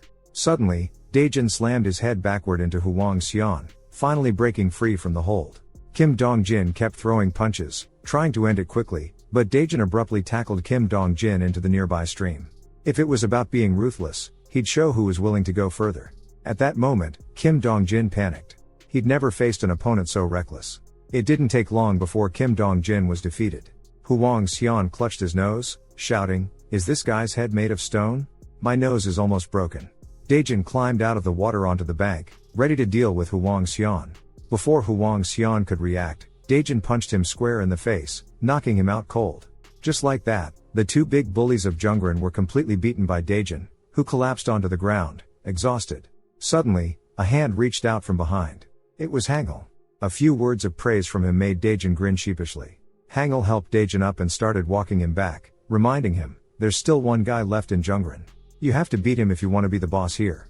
But before Daejin could catch his breath, he was stunned by the scene in front of him. All around them, Kim Dong-jin's underlings, sent to look for Hwang Xian, were sprawled on the ground, every single one beaten down by someone. One of the henchmen on the ground was trembling as he looked up at the two of them. "That guy's a monster." He immediately fished out his phone from his underwear, and on the screen, the contact was none other than Heo Il-tak, the boss of Yeongnam High. A few hours later, Kim Dong-jin and Hwang Xian, both having been taught a lesson by Daejin, finally woke up. The two were talking about Daejin. Kim Dong-jin couldn't help but shudder as he recalled the look in Daejin's eyes. They were still brooding over what had happened today. If Heo Il-tak found out, they'd be in big trouble again. Just then, a man in slippers, his arms covered in tattoos, walked up behind them. It was Heo Il-tak himself. Hwang Xian didn't even have time to explain. Before Heo Il-tak lashed out with a whip-like kick, sending him sprawling to the ground. He pressed his foot down on Hwang Xian's head and said coldly, "The moment I'm not around, you two turn into useless trash, letting anyone push you around." Kim Dong-jin was so intimidated by Heo Il-tak's presence that he froze on the spot. Heo Il-tak continued, "Don't be scared. I'm going to beat him so badly in front of everyone, even his own mother won't recognize him." The scene shifts to the next day. Daejin had just finished shopping and was heading home to celebrate yesterday's victory. At that moment, a man dressed in black began to approach him slowly. Just as Daejin was about to hang up the phone, he saw a man on a motorcycle speeding toward him, with a passenger in the back wielding an iron bar. The iron bar was about to smash into Daejin's face. When, thankfully, Daeyeop appeared in the nick of time, using his own hand to block the attack for Daejin. Realizing things had gone south, the two attackers scrambled to escape on the bike. The guy with the iron bar tried to warn his buddy at the handlebars to watch the road, but got hit square on the head with a comic book. It was Hangul who had arrived. Hangul stomped hard on the guy who'd fallen to the ground, but these two were just low-level goons working for Jungrin. Hangul then launched into a nagging mode. "Daejin, pay attention. Beating a few of Jungrin's small-time leaders doesn't mean anything. You have to take down the boss at the very top. Once a fight starts, you need to be quick and decisive. Never leave loose ends. I've told you this before. If you hesitate, the consequences will be ugly. Things like what happened today will keep happening over and over." Meanwhile, Jungrin's boss, Heo Il-tak, received a phone call. He immediately asked if they'd caught Daejin. To his surprise, it was Daejin's voice on the other end. Daejin said, "Cut the tricks. If you want to fight, come at me one-on-one. I, Daejin, am going to wipe Jungrin out." Heo Il-tak was instantly intrigued. No one had ever dared challenge him directly. Daejin was the first. "All right, then. Let's do it. I'll be waiting." Night fell. Daejin arrived at the agreed location right on time. The thugs were still mocking Daejin. "What an idiot, coming here all by himself." Before Daejin could say a word, a man swung a wooden stick at him. Suddenly, a large hand grabbed the man's face with force. Hangul yanked his head and flung him hard. The man spun like a top, turning a full 360 degrees before crashing to the ground. Hangul spoke coldly, "You punks really don't understand what it means to follow the rules, do you?" The gangsters, seeing Hangul, immediately panicked. After all, this monster in front of them had once single-handedly taken down dozens of guys from Jungrin High. Hangul led Daejin and the others straight into the circle of thugs. He looked at the guy sitting on the chair and asked, "Is that him? Then let's not waste any time. We won't interfere. The two of you fight one-on-one. How about that?" The man sneered, "You really think I'll listen to a bunch of losers like you?" But Hangul's next words made Heo Il-tak's face change instantly. Hangul said, "You scared of a one-on-one? Worried you'll lose face in front of your boys if you get beaten? No wonder, losing would be pretty embarrassing. The man gritted his teeth in anger, and finally stood up, saying, "Fine, I'll play along with you today." Hangul nodded, agreeing on Daejin's behalf. Daejin was still a little worried. "Hangul, he's the boss of Jungran High. Can I really win?" Hangul reassured him, "Don't be afraid. Every fight has a chance to win. The key is whether you can seize it." Hearing this, Daejin felt a surge of confidence. Just then, the boss of Jungran mocked him, "I was wondering who it was. Turns out it's you, idiot June." Daejin froze. It was actually Hyo Iltak. Daejin remembered all those days of being bullied at school. Every day, they ordered him around, and if he displeased them, they beat him. Hyo Iltak was one of the main tormentors. From the first time he saw him, Daejin knew this guy was bad news.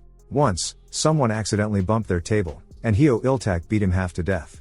The very first time Hyo Iltak met Daejin, he naturally joined in bullying him. Back then, Daejin was timid, always dragged up to the rooftop by them, his hands used as an ashtray. Whenever they were in a bad mood, they'd hit Daejin, mock him, torment him. Back then, all Daejin felt was fear and helplessness. But today, he wouldn't back down anymore. He was no longer that useless coward who only knew how to run away. Daejin suddenly lifted his leg and charged forward, throwing a punch, but Hyo Iltak blocked it easily with just one hand. Just as Daejin was about to try and trip him with his leg, Hyo Iltak stepped back, effortlessly dodging his attack. Suddenly, the man leapt up. "Foolish June, I've long since seen through your tricks." He lashed out with a high roundhouse kick, aiming straight for Daejin's face. In the next instant, the man grabbed Daejin's cap, as if he wanted to end the fight with a single punch. Luckily, Daejin's reflexes were sharp enough. He swung his fist and broke the man's attack.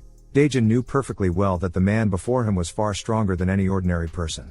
Only after actually fighting him could one feel the pressure he exerted. Just then, the man suddenly accelerated, instantly closing the gap between them. Before Daejin could react, his opponent had already lifted his leg, his speed as if he'd switched on turbo. A whip kick landed squarely on Daejin's forehead. Daejin hit the ground with a thud. Off to the side, Gaiyong watched Daejin fall and asked Hangul, a bit worried, whether they should step in to help. At that moment, Daeyeop spoke up, "Let's wait a bit longer. That kid's been through hellish training every day recently. He's not going down that easily." Meanwhile, Hyo Iltak was wondering if Daejin was already finished. But to his surprise, Daejin suddenly lunged at him and locked him in a tight hold. Panicking, the man drove his elbow into Daejin's back, making Daejin cry out in pain. But Daejin gritted his teeth and held on, managing to tackle the man to the ground right in front of the Jungran High underlings. Then, he drove a straight punch into the man's face. The man's face was filled with shock. He hadn't expected to be punched by the guy everyone used to call a loser. He quickly kicked Daejin away, jumped up, and charged at him again. Just as he was about to throw another kick, Daejin caught his leg. With a forceful twist, Daejin slammed the man to the ground, and in an instant, the tide of the fight turned. All the underlings watching were stunned. None of them had expected their boss and Daejin to be so evenly matched. Was this guy really bullied before? Those words made Hyo Iltak feel even more humiliated. To have been beaten like this in front of his own crew. At this moment, Daejin was already putting real pressure on him. Suddenly, he seized Daejin's hand and twisted it with a vicious 360-degree turn. Daejin winced in pain, his mind flashing back to the times he'd been bullied by this very group. Back then, he'd been powerless to fight back, left at their mercy, his face often marked by humiliation. But this time, he absolutely would not let them have their way. For that, no matter how grueling the training, even being forced by Hangul to do real combat, or getting beaten up, it didn't matter, as long as he could make them taste the humiliation he once endured. With a loud bang, Daejin delivered a headbutt, spraying the man's face with blood. Just as Gaiyong and the others thought it was over, Gaiyong's expression suddenly changed. Hyo Iltak had locked Daejin's arm in a death grip. "Bastard, let's see how long you can act tough. You've been given enough face." Daejin cried out in pain from the blow. Kim Taek and Seongbin wanted to step in, but Cha Daeyeop stopped them. He glanced at Hangul, but Hangul looked calm and unbothered, as if he didn't care at all. Under the gaze of everyone, Daejin and Hyo Iltak were locked in a standoff. Daejin's hand kept making cracking sounds. Even Hyo Iltak was surprised by Daejin at that moment. Just as Hyo Iltak was about to urge him to stop struggling, to his shock, Daejin gritted his teeth through the pain, kicked off with both feet, and flipped himself a full 180 degrees. The move left Hyo Iltak completely stunned. Daejin took the chance to wrench free his trapped arm, and before the man could react, he snapped a whip kick at his opponent's face. Right after, Daejin grabbed him by the collar and punched hard. In front of Jungran's lackeys, Daejin's fists rained down on the man's face, turning the tables in an instant. But just then, one of Jungran's boys suddenly kicked Daejin aside, and the scene erupted into chaos. Seeing this, Kim Taek and the others jumped into the fray. Daejin soon found himself surrounded by several guys from Jungran's school. At that moment, a foot suddenly lashed out, kicking one of the thugs next to Daejin. The kicked lackey stared at Hyo Il-tak in confusion. "We're helping you, and you kick me?" Hyo Il-tak sneered coldly, "You idiots, don't embarrass me. Did you really think I would lose to him? No one is allowed to move now. I want to deal with this man myself." Kim Taek and the others stopped their attacks as well. Hyo Il-tak continued to taunt Daejin, "Don't think a bit of skill is enough to beat me." Hyo Il-tak went on ridiculing Daejin, "Don't think a bit of skill is enough to beat me. Once I take you down this time, you can forget about ever using your hands to eat again." With that, he suddenly lashed out with a kick aimed at Daejin's face. Daejin hurriedly raised his arm to block. The man attacked as he sneered, "You're a disgusting cockroach by nature, I'll never let you climb over me." Daejin struck again, landing a heavy punch on the man's face. At this point, the man still didn't realize the trouble he was in. Ever since the fight began, he and this guy he once looked down on had fought to a standstill.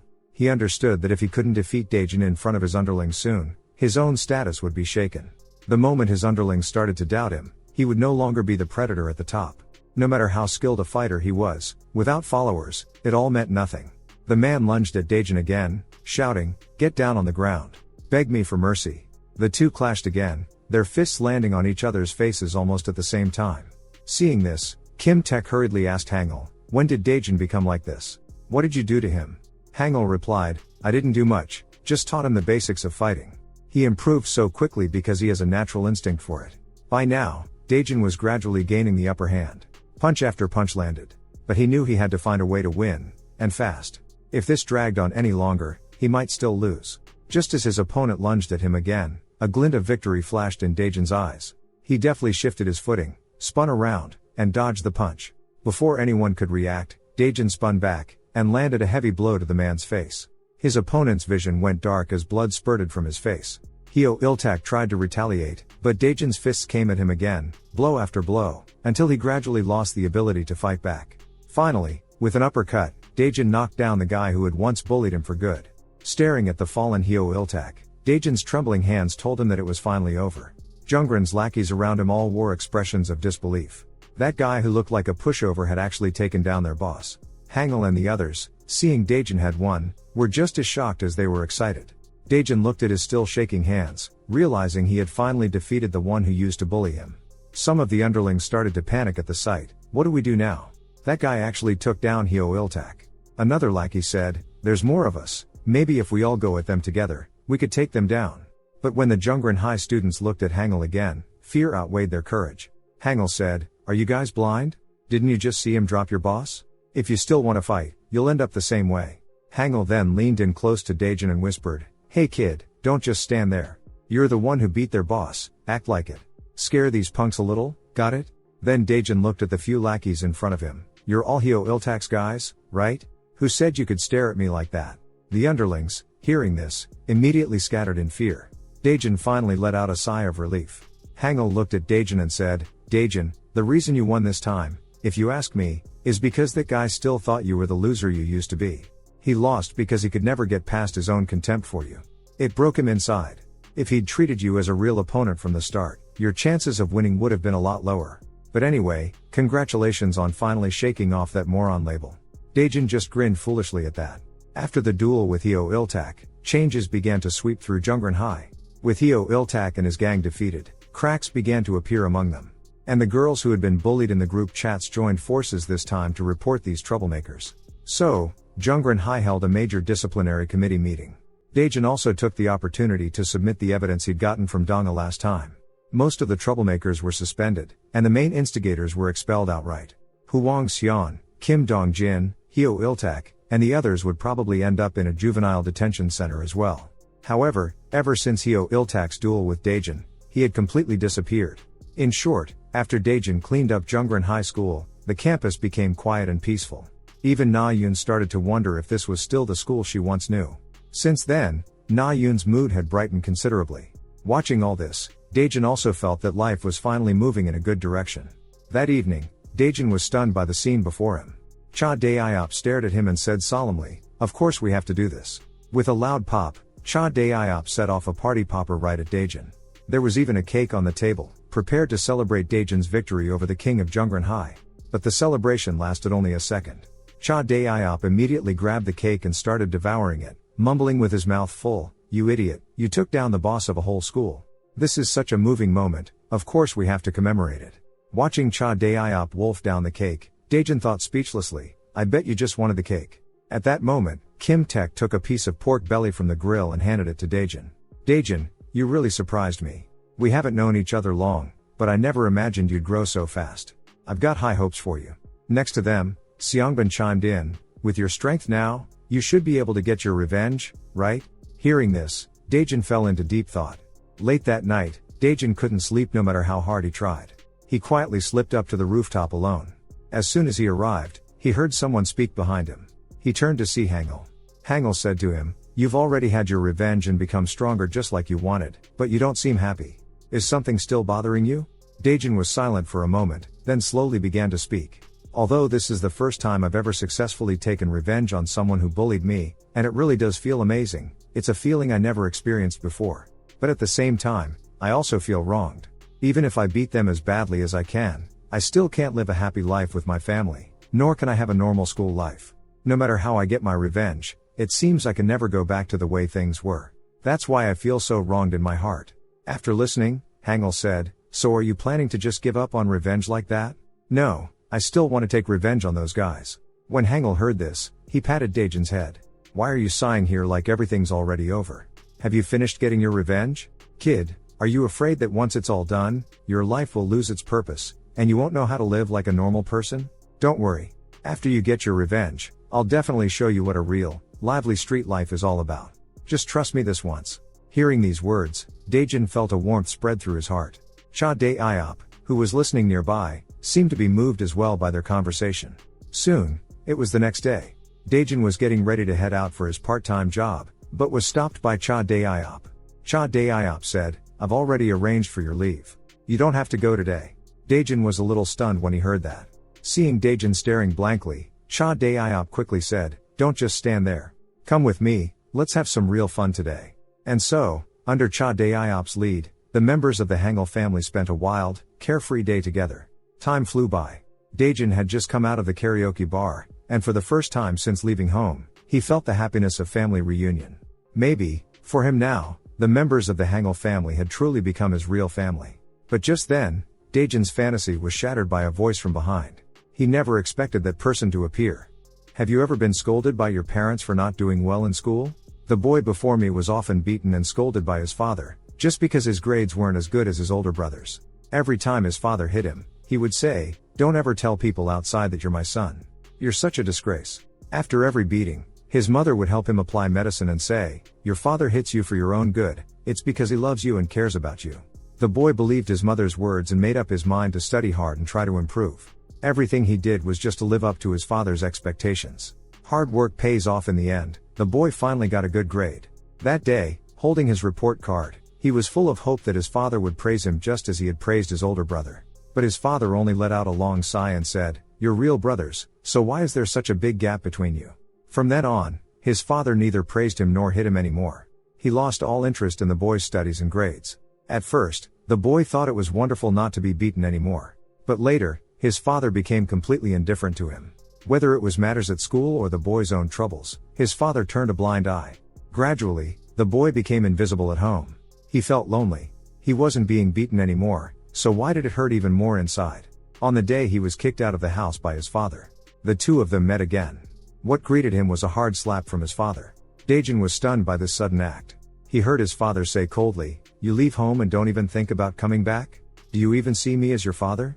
It's all because of you that I've lost face in front of the neighbors.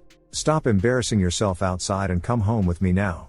When we get home, I'll give you a proper lesson." Hearing the man's words, Daejin's emotions flared up. After being driven out for so long, this was their reunion, not with concern, but with scolding. Daejin's heart gradually lost hope in the man. He gathered his courage and shouted angrily, "Since you've already given up on me, then just be done with it, don't try to act like my father now." The man trembled with rage at these words, then he started beating Daejin viciously, cursing as he did. "You've been out too long, huh? Think you're tough now? You dare talk to me like this? Fine. From now on, I won't care whether you live or die, do whatever you want. I never should have let your mother give birth to you. Daejin let him hit, tears streaming down his face. At that moment, someone grabbed the man's hand from behind. It was Hangul. The man sneered when he saw Hangul. Let go of me. One look at you and I know you're no good. Hangul replied coolly, just as you say, I really am a thug. But if you hit him again, I won't stand by and watch. Even if you are Daejin's father, now that I'm still being polite, you'd better walk away. But the man turned and shouted at Daejin, Daejin, is this who you're hanging around with now? You want to ruin your life? I'll give you one last chance to come home. Are you coming or not? If you don't come back today, don't ever think about stepping through the door again. After hearing this, Daejin's heart went completely cold. He said, I feel the same as you do. I don't need that cold, lifeless home either. The man was left speechless by these words, and finally, under the gaze of the two, he turned and left. Inside, Daejin was in utter turmoil. It's really over. I don't have a family anymore. He was still drowning in pain when Hangul came over and broke into his thoughts. Daejin instinctively pushed Hangul's hand away and demanded, what are you doing? Hangul replied gently, don't grieve over losing that kind of family. You'll find your real family one day. Blood isn't everything. What matters most is the bond between hearts. At these words, Daejin finally couldn't hold back. He broke down in tears. Though all of this happened today, something inside him felt a sense of relief. Once, Daejin thought leaving home meant losing all hope, but now he had found a new family. After months of living on his own, he was slowly adjusting to his new life, and the past was gradually fading away. His daily training had become a routine part of his life. Every now and then, Kim Tech the recruit would tease him with a few jokes. Life working at the pizza shop meant Daejin still ran into troublemakers from time to time. But the new Daejin was unfazed by it all, easily tossing out anyone who tried to cause problems. He was also starting to settle into life with the leaving home squad, sometimes bickering noisily with Cha Dae-iop at home. Every afternoon, he trained with Hangul right on schedule. Hangul watched Daejin's rapid progress, always wearing a satisfied smile. But the big brother was always the big brother. No matter how fast Daejin improved, Hangul could still knock him down in a single move. Seeing Daejin sprawled on the floor, Hangul decided the time had come. Isn't it time to get started? Begin your revenge plan. The scene shifts to a hospital. The life monitor keeps ticking away. A badge hangs from the rail by the bed. On the bed lies a man clinging to life, a deep scar etched across his forehead. Suddenly, the man's bloodshot eyes snap open, and with heavy, ragged breaths, he sits up. This man is none other than Lee Doyen, the one Daejin had pushed toward the truck, the one who had barely escaped death. News of Lee Doyen's release from the hospital quickly reached his old gang of troublemaking friends. The two of them were whispering together in low voices. Lee Doyen hobbled over on his lame leg. Didn't I tell you to call everyone from Yujin school? Why is it just the two of you? The man wearing a mask replied, no one else wanted to come, they're afraid of more trouble. I got beaten up by Daejin too. The rest got a good thrashing from that guy called Hangul.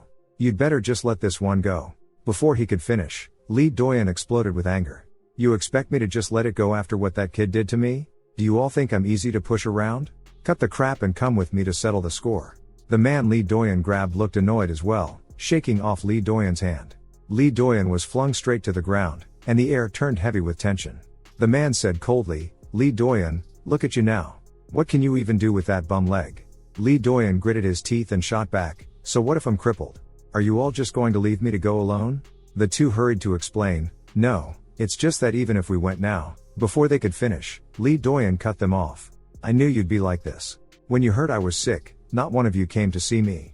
You guys have no loyalty. With that, he turned and left under their gaze, heading off alone to settle things with Daejin. Meanwhile, Daejin showed up at the gate of Na Yoon's school to bring her an umbrella. Boss said it might rain after school, so he told me to bring this for you. But Na Yoon noticed that Hangul was following behind Daejin. She asked, why'd you come too, Hangul? Hangul laughed and said, honestly, I'm just here for the free pizza at your place. Amid their playful bickering, the group left together, unaware that a man in black, wearing a hat, was trailing them. He watched them with a dark, brooding stare.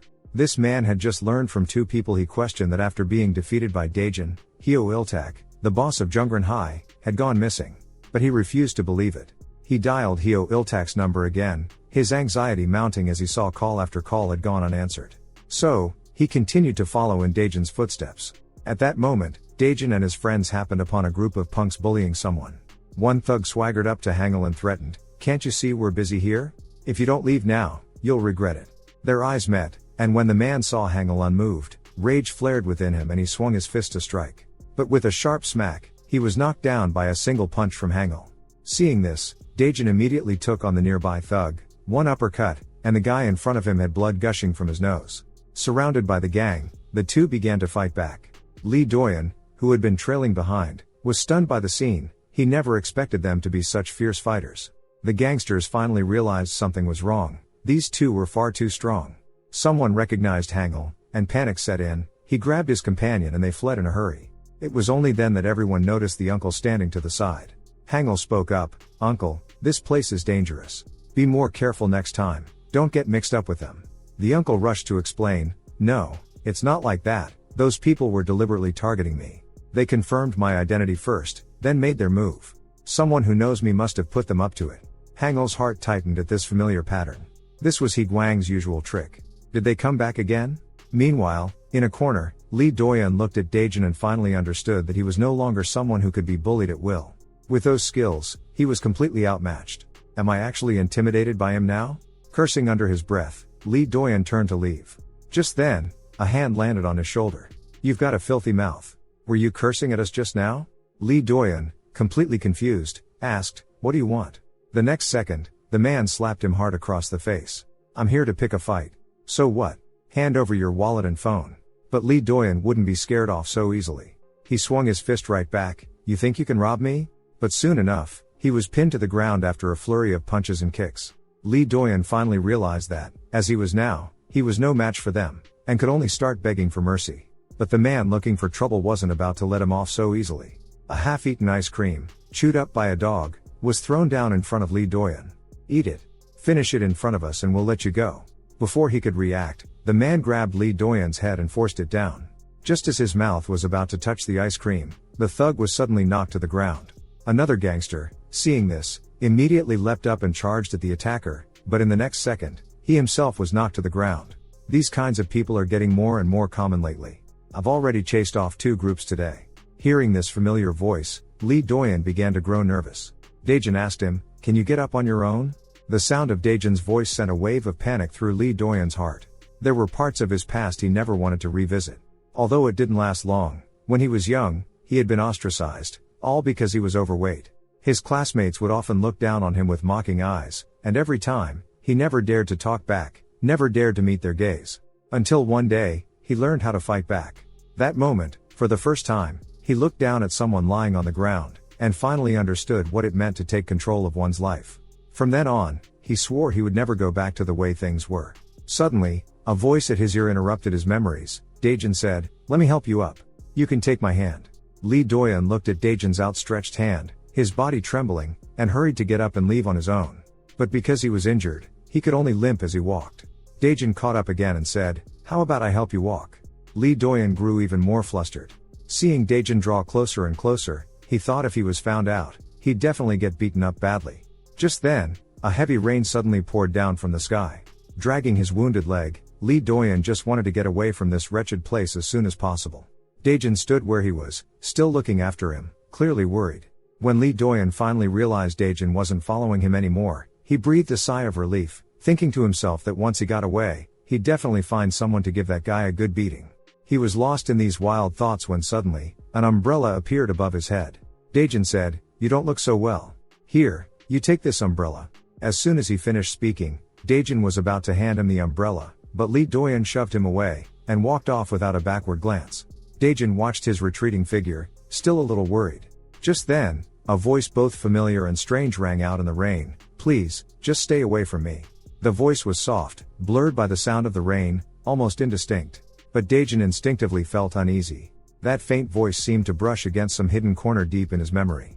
Even though it made him uncomfortable, Daejin still let that person walk away. And from that day on, for countless days and nights, he would regret the decision he made that day. The scene shifts. Hangul says to Daejin, "Lately, whether it's personal training or real combat outside, your scores have far surpassed the passing line. I hereby officially announce, you've completed your fighting course." At these words, Daejin's eyes instantly turn red with emotion. Witnessed by members of the Hangul family, he accepts the graduation gift from Hangul. Standing to the side, Kim Taek is also lost in memories of years past. Looking at Daejin, now fully dressed, Cha Dae-iop says, "There's only one thing left now, we'll go together to your old Ujin school." Daejin is a bit surprised. "You're all coming too? This is my own business, you don't have to follow." Besides, I need to settle this myself. But the very next second, Cha Daeop cuts him off. What are you talking about? How could this just be your business alone? You're part of the Hangul family too. Don't worry, we won't step in directly. If you can't handle it, just give us a sign. Daejin looks at everyone, deeply moved, and simply says, thank you, everyone. Meanwhile, just when Lee Doyan thinks everything is over, his phone suddenly rings. On the screen, Hyo Il-tak's name appears boldly. Lee Doyan answers, only to hear the voice on the other end say, awake now, Lee Doyan? In such a hurry to find me? But I think I know why. Lee Doyan shouts furiously, you're only picking up now? Do you know how much humiliation I suffered at Daejin's hands? Hyo Il-tak laughs over the phone, kid, you went to him that quickly? That guy's changed a lot, you're probably not his match anymore, are you? Lee Doyan snaps back, unconvinced, what's with the sarcasm? I've heard about you too, you lost to Daejin, got kicked out by Jungrin. You can't even call your brothers together now. What else can you do? Hyo Il-tak replies, unfazed, that dump? I haven't needed it for a long time. Just then, a scream echoes from behind Hyo Il-tak. Someone wielding a wrench is seen yanking out another person's teeth. Hearing this chilling sound, Lee Doyan asks, what was that noise just now? Hyo Il-tak replied calmly, I've joined an organization that's way more interesting than Jungrin High now. Have you heard of Higuang? Here, as long as you pay, people will use force to solve your problems for you. Lee Doyan couldn't believe it. Are you serious? Hyo Il-tak sneered, don't doubt me. My word means something in Higuang. Everyone here is hand-picked and ruthless. Besides brute force, they'll threaten, kidnap, anything you need. As long as you bring the money, this place can satisfy any request. Their conversation quietly planted the seeds for what was to come. The story moves to the next day. Daejin went to work at the pizza shop as usual. He was thinking to himself that after revenge was over, he wanted to get closer to Na Yoon. But lately, something else had been weighing on his mind. He'd learned from Hangul that the Higuang group had started operating again and could threaten the Hangul family at any moment. Everyone close to Hangul had become a potential target. Daejin knew in his heart, he had to protect those around him. As soon as Daejin arrived at the pizza shop, the first thing he saw was the boss's injured hand. He immediately asked, was it those Higuang guys who did this? The boss just mumbled and wouldn't give a straight answer. After Daejin pressed him, it turned out the boss had just tripped and fallen on his own. The mood suddenly became a little awkward. After asking, Daejin went to the changing room to get ready for work. That's when he saw two people. Na Yoon was tying an apron for a blonde-haired boy. Seeing how close they were, Daejin froze. Then the blonde-haired boy walked up to Daejin, held out his hand, and said, hey, I heard you're a year older than me. I'll call you Hyung, and you can just call me Seong-ho. At that moment, Daejin felt a pang of discomfort. But there was nothing he could do, he still had to act as a senior, and show Seong-ho the ropes around the pizza shop. He tried especially hard to impress in front of his new junior. But Seong-ho was new to working part-time, and there were a lot of things he still wasn't good at. Seeing this, Daejin quickly told Seong-ho to go inside and took care of the mess himself, pouring a new glass of cola for a customer. Just when he thought he'd really shown the style of a good senior, in the next second he was left stunned. Na Yoon was over there comforting Seong-ho. After Na Yoon left, Seong-ho took out a pack of mild cigarettes and asked him, Hyung, do you smoke? So the two of them walked together to the back door of the pizza shop. Seong-ho said, Hyung, you're really amazing. Hearing that, Daejin felt a surge of pride in his heart. He casually asked Seong-ho, you're so young, how did you end up working here? Seong-ho said he was short on money and was considering running away from home. Maybe there were some reasons for that. Hearing this, Daejin realized this kid had a lot on his plate. Thinking about how he'd felt jealous earlier that day seeing Na Yoon get close to Seong-ho, Daejin felt a twinge of guilt. So Daejin started to open up about himself, admitting he too had run away from home, and advised Seong-ho not to think of it as something simple. Life on the streets was full of dangers, it wasn't something you should try lightly. But he also understood that sometimes, people have no other choice. At the end of the day, I can't tell you not to run away with any real certainty. I might not be able to help much, but no matter what happens, you can always come to me. After hearing this, Seong-ho thanked Daejin.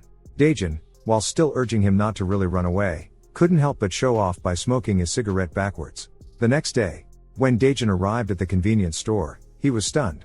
It had only been a day, and Seong-ho had already learned how to make pizza dough in front of everyone, and he'd finished all the remaining chores. With his handsome face, he'd even attracted a crowd of customers to the shop. The boss and Na Yoon both marveled at how good today's sales were, all thanks to Seong-ho.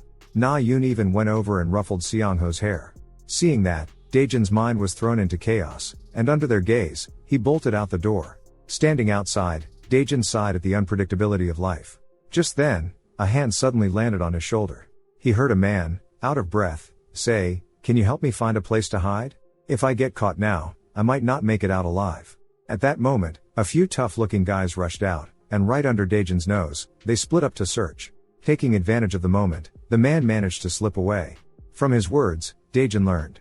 This guy was a well-known member of a syndicate. Just as Daejin was wondering if the organization he mentioned might be Higuang, the man said, "Have you ever heard of the Hangul family?" Daejin was left completely stunned. The man then launched into an endless tale about how he had given Chun Gyung a savage beating. The most ridiculous part was, he exaggerated the numbers into a 1 against 100 showdown. Daejin watched this guy, strutting around under the Hangul family name, feeling utterly speechless inside. Daejin was just about to ask Higuang why he was targeting the Hangul family, when the group of punks who had been chasing the guy in the red cap showed up again. Their leader spoke up, "So this is where you've been hiding." Before the red-capped man could react, 2 of the punks had him pinned to the ground and started beating him up. The leader turned to Daejin, "Who are you? Do you know this guy?" Daejin said he didn't, and casually asked if they were with Higuang. The guy shot back, "As long as you get it, now get lost." But in the very next second, Daejin landed a solid punch right to his face. The man was stunned. "Is this guy nuts? Who just starts swinging like that?" Daejin followed up, "From now on, stop using the Hangul family's name to scam people." One of the punks nearby recognized Daejin. "Isn't this the lunatic who tried to bite Chun Gyung to death at the abandoned factory?" When the leader heard he was with the Hangul family, he started to lose his nerve. "Maybe we should get out of here?" But another guy scoffed, "What's there to be scared of? Look at him, he's the softest one, the weakest in the Hangul family." He even mocked the whole Hangul family, saying they were all useless cowards. Hearing this, Daejin's anger flared. Before the guy could finish his sentence, Daejin landed a left hook, hitting him square in the face. The man went down instantly. "You idiots, are you tired of living?" The 2 remaining punks, seeing this, charged at Daejin. But Daejin, moving lightly on his feet, easily dodged both of their attacks. The next instant, a leg came flying at Daejin. He quickly blocked with his arms, then sent the attacker flying with a powerful kick. Right after, he landed a heavy punch on the other punk's face. The downed punks finally realized they were no match for Daejin, and hurriedly started begging for mercy. Off to the side, the man in the red cap was frozen with fear at the sight. He scrambled up, trying to make his escape, but before he could get far, Daejin called out to stop him. Even Daejin found it strange himself. He had originally thought that the man in the red cap was being hunted by Higuang because he was impersonating a member of the Hangul family. But just now, those people had said they weren't here to catch him for that reason. "So, why exactly are you being chased by Higuang's men? If you don't want to pay the price for pretending to be one of us, you'd better tell the truth." The man in the red cap replied, "Actually, I'm one of Higuang's people myself."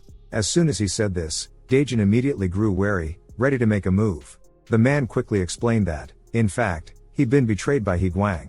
Ever since Chun Gyung went missing, the local Higuang organization had changed its way of doing things.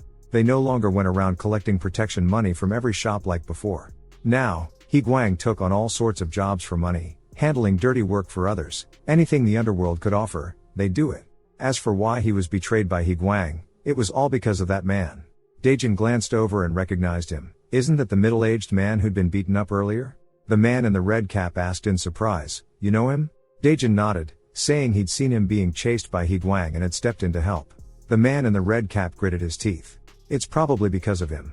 He's my dad, and he's also the district pharmacist here. As the district chief's son, he'd run away from home and joined Higuang.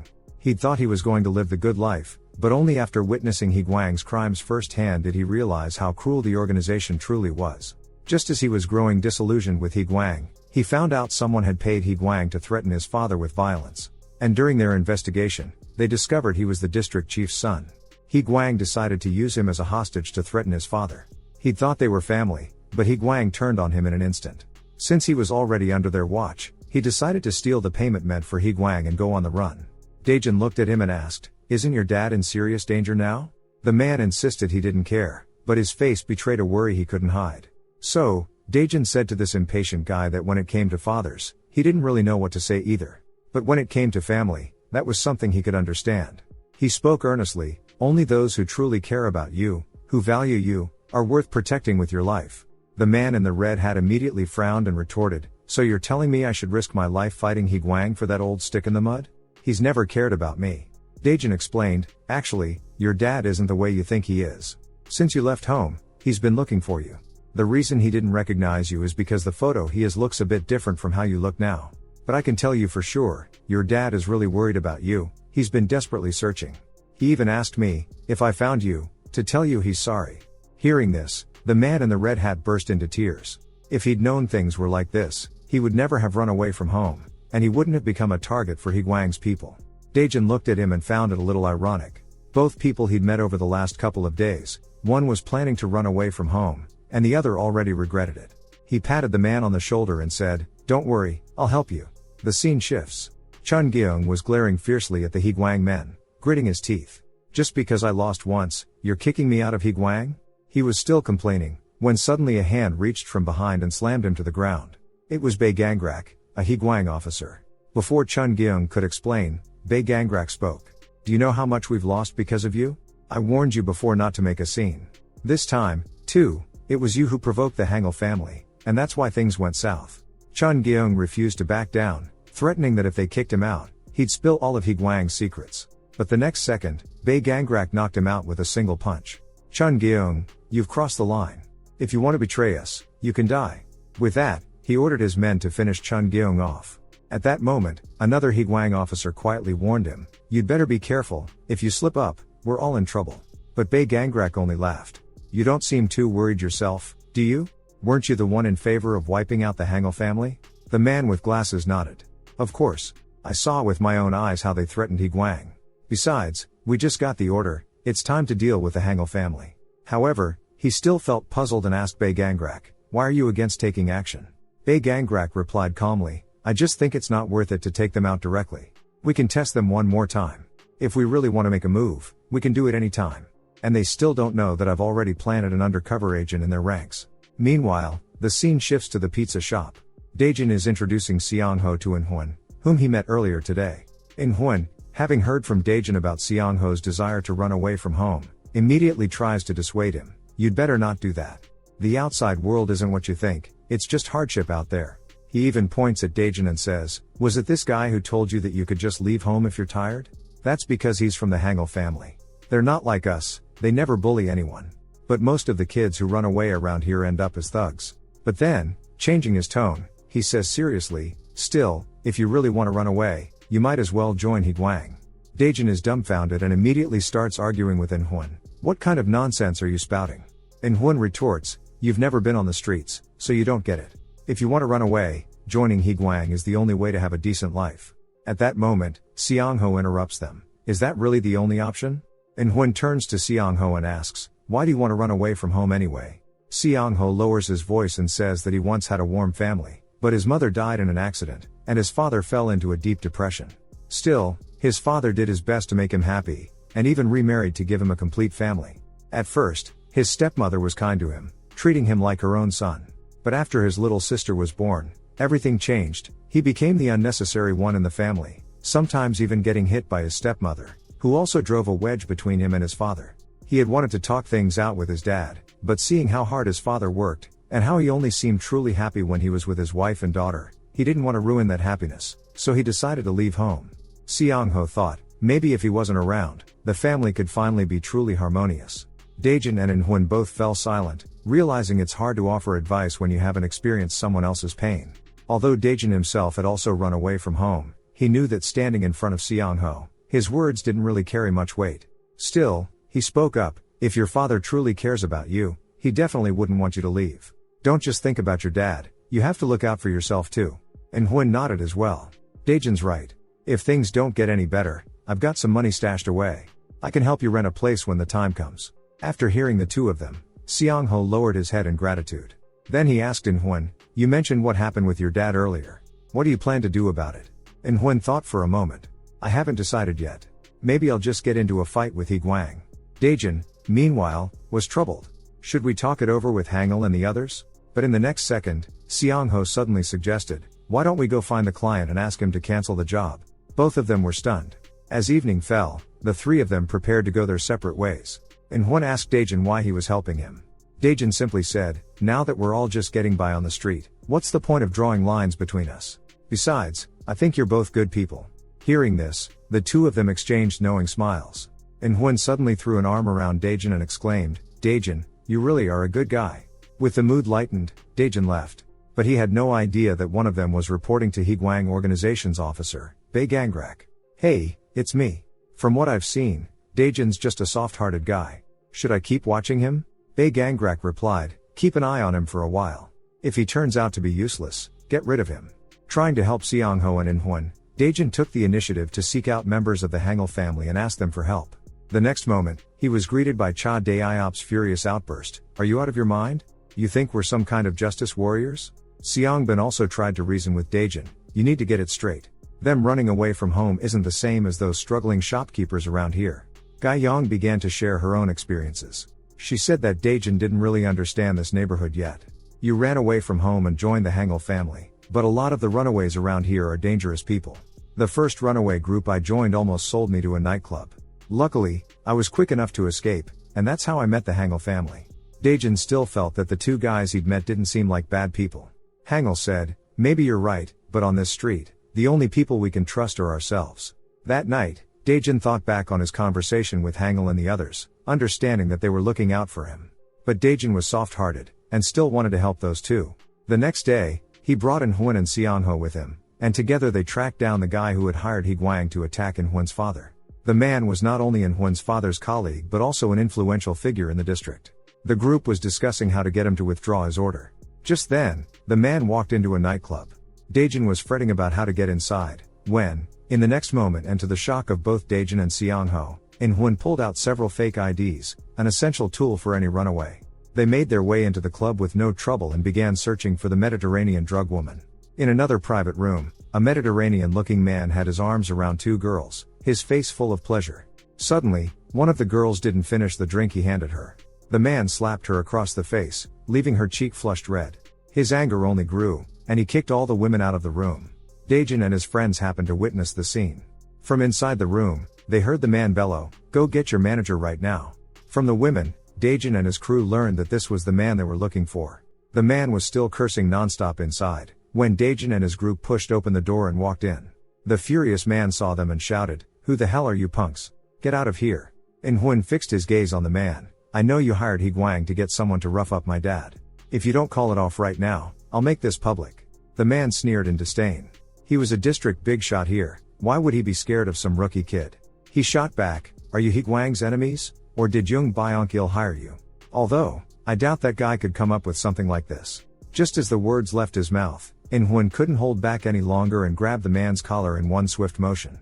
Before he could throw a punch, a shout suddenly rang out from outside the private room. The nightclub's manager, Mr. Park, had arrived. When the man saw Mr. Park, he hurriedly shook off Inhwan's hand and called for him to bring his men and deal with Daejin and the others. Mr. Park came in flanked by several tough-looking subordinates, all of them with a menacing air. Inhwan and Seongho were so frightened they trembled, whispering to each other, trying to come up with a plan. But before they could react, Mr. Park swung his fist, and with a loud smack, he was the one who got knocked down. At that moment, Daejin stepped in front of the two. "Get behind me." The two of them asked Daejin anxiously, "Are you sure about this?" Daejin answered with steely resolve, "A man never says he's not up for it." Then he squared up, ready to fight. Mr. Park's men helped him up, and from their mouths, he learned that Daejin's group had snuck in with fake IDs. Mr. Park was, in fact, a pervert. To force women to pay off their father's debts, he actually made them entertain countless guests a day. If a guest rubbed him the wrong way, he'd beat them half to death. He never expected to be taken down by some young punk today, which sent him into a rage. He immediately barked at his men, "Take that brat down and drag him over here." Daejin now faced two street thugs coming at him from both sides, defending himself while looking for an opening. Seizing a brief chance, he landed a solid jab right on the man's face. The other thug, seeing Daejin fighting as if he had nothing to lose, quickly raised his arms to block. After all, these were seasoned nightclub bouncers. Their counterattacks were swift. One of them threw a straight punch at Daejin, which he blocked with his forearm. They fought back and forth, neither side gaining the upper hand. Daejin took the opportunity to stomp on his opponent's foot, readying his fist for another punch. But with a clang, Mr. Park kicked Daejin hard, sending him crashing onto the table with a heavy thud. Not missing a beat, Mr. Park raised his dress shoe and kicked at Daejin once more with full force. Daejin saw stars from the blow, and the thugs pinned him down, then smashed a liquor bottle in their hands. Mr. Park grabbed half the bottle and swung it straight at Daejin's face. Only then did Daejin realize he'd let his guard down. But just then, the bottle was knocked out of the man's hand, and the thug pinning Daejin was dropped by a punch from Seong-ho. Seong-ho stepped in front of Daejin. "If it's a fight you want, bring it on." Seeing this, In-hwan immediately joined Seong-ho's side as well, and in an instant, the standoff became a 3-on-3. But Daejin shoved the two of them aside and said, "You two haven't even been in a fight before. Go take one guy and try him out, the other two are mine." The air was thick with tension, and a fight was about to break out. Manager Park was the first to strike, kicking at Daejin, but Daejin dodged out of the way just in time. He knew that fighting two at once would be tough, but it was clear the other side underestimated him. The less seriously they took him, the better his chances became. Daejin seized an opening and ducked aside, landing an uppercut straight into the face of the man in front of him. Seeing his lackey go down, Manager Park realized he couldn't afford to be careless. The next second, Daejin struck out again, but this time Manager Park blocked the blow. His opponent counterattacked even faster, landing a punch that made Daejin spit out a mouthful of saliva. Manager Park also noticed that Daejin kept aiming for his chin, so he quickly shielded himself with his arm. But the difference in strength let Manager Park land another left punch on Daejin. Daejin used the chance to close the distance, waiting for a chance to strike back. Their fists flew almost at the same time, but Daejin suddenly switched tactics, smashing a punch into Manager Park's stomach. The man's eyes rolled back as he doubled over, coughing up spit. Without missing a beat, Daejin unleashed a flurry of straight punches, catching his opponent off guard and knocking him to the ground. Daejin quickly glanced over at In-hwan. In-hwan's face was full of shock. Seong-ho had already taken down his opponent and was putting on an innocent act. Daejin was surprised too. This kid, whether at a part-time job or in a fight, always seemed to nail it on the first try. They immediately surrounded the bald man and began pressing him for answers. Suddenly, Manager Park, who had been knocked down, scrambled up again, grabbing a broken bottle and lunging at them. Luckily, Seong-ho pushed Daejin out of the way in time, but ended up getting stabbed by the bottle himself. Daejin struck back at once, landing a punch on Manager Park's face and knocking him out for good. Only then did Daejin realize he was mostly unharmed, but in the very next moment, terror flashed in both their eyes. Blood was trickling down Seong-ho's arm, drop by drop. Daejin saw a broken bottle sticking out of Seong-ho's back, and the next thing he knew, Seong-ho collapsed to the floor with a loud crash. In-hwan was frozen in shock on the spot. Daejin hurriedly snapped him out of it and quickly told him to take Seong-ho to the hospital. Meanwhile, he grabbed the bald man and continued to interrogate him. A few hours later, Daejin sat at the hospital, looking at Seong-ho lying on the bed and asked how he was. Seong-ho just said, "The wound hurts a bit, that's all." Daejin looked at Seong-ho and asked, "It was so dangerous just now, why did you shield me?" Seong-ho answered honestly, "To be honest, I can't really explain it. I've always felt I could barely take care of myself, let alone help anyone else. But this time, my body just rushed forward without thinking." After a brief silence, the two of them left the hospital together. Daejin said to In-hwan, "The medical bills must be pretty steep this time, huh?" In-hwan replied with a smile, "Don't worry, the money comes from the client's deposit. There's no need to fret about it." At that moment, In-hwan brought up the man from the private room. "What did you do with him?" Daejin answered, "I got him to talk. Turns out, your dad misappropriated the district council's budget and got caught. That guy only hired Hee-gwang to send a warning to your dad. He also said that if we want to cancel the job, we'll have to meet with someone from Hee-gwang. We'll need to go together." Both of them understood that this matter was far from simple. To be safe, Daejin had even secured evidence of the man's embezzlement. After hearing all this, In-hwan said, "Daejin, I should handle this myself. I don't want to drag you all into it." But Daejin replied firmly, "We've come this far already. You'll just have to trust me to the end." At this moment, Daejin had no idea that Hangul was hiding in a nearby corner, quietly observing his every move. The story shifts to the following night at the club. Hee-gwang executive Han Jongman arrives. He walks up to a door. Inside, lying there, is the man Daejin knocked down yesterday. At this point, Manager Park begins to brief Han Jongman. On the other end of the line, a man says, "These people are too soft-hearted. Maybe that's the Hangul family's weakness." Han Jongman asks, "So what do you plan to do about Daejin?" Bae Gangrak replies, "Hee-gwang has no need for someone like him. He seems to be waiting for a big fish to take the bait." Meanwhile, Daejin, In-hwan, and the bald man arrive at the designated spot. Seeing that they've been taken to the wilderness, In-hwan grows wary, and demands to know if the man is up to something. The man shakes off his hand. "You have evidence of my embezzlement. There's nowhere for me to run. But you have to keep your word. Once I cancel the job, you destroy the evidence." The group arrived at the designated location. Daejin and In-hwan watched from a hidden spot. Suddenly, a man appeared, mud caked on his shoes, a shovel slung in his hand, standing right in front of the bald man. The bald man was so startled he sat down at once. The man spoke, "Officer, we meet again." Watching from the sidelines, Daejin felt a crushing pressure and just wanted to leave as soon as the bald man cancelled the job. Bae Gangrak said to the bald man, "Sorry I'm late. I had some other business to take care of. I was going to send someone else to handle this, but this time, the person I need to deal with is important to me, so I decided to come myself." Then he asked about the bald man's business. "I heard you want to cancel the job?" The bald man replied, "Yes, I think the warning is enough. There's no need to go further." Bae Gangrak replied coolly, "Fine. As long as you pay the rest of the money." The bald man hesitated, "But isn't the job cancelled? Why do I still have to pay?" But remembering that Daejin still held evidence against him, he nodded in agreement. Unexpectedly, Bae Gangrak continued, "Actually, besides that district official, others know about your embezzlement, too." The bald man was shocked and pressed him, "What do you want? Are you threatening me?" Bae Gangrak replied indifferently, "Think what you like. I'm just here to make you a deal. As long as you give us a cut of your embezzled money on a regular basis, we'll take care of things for you, be your hands and feet." The bald man understood at last. "You want protection money? But what about my embezzlement? There are still others who know. If this gets out, I'm finished." Bae Gangrak sneered, "From now on, besides us, no third party will live to know about it.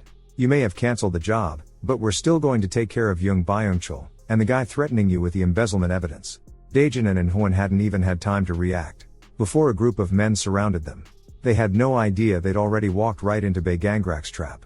Bae Gangrak ordered, "Beat these two rats until they can only talk, nothing else." At once, a swarm of lackeys on motorcycles charged forward. Daejin hurriedly shoved Inhwan aside. Facing a crowd of adversaries, Daejin could only grit his teeth and take them head on. Inhwan didn't even last 3 minutes before being taken down by 2 of their henchmen. Daejin was surrounded and could only fight back amidst the chaos. His eyes were sharp and his hands quick. He snatched up a stone from the ground, and hurled it hard at a rider charging in the front. Right after, he grabbed a fallen iron rod and swung it fiercely at the tire of another motorcycle.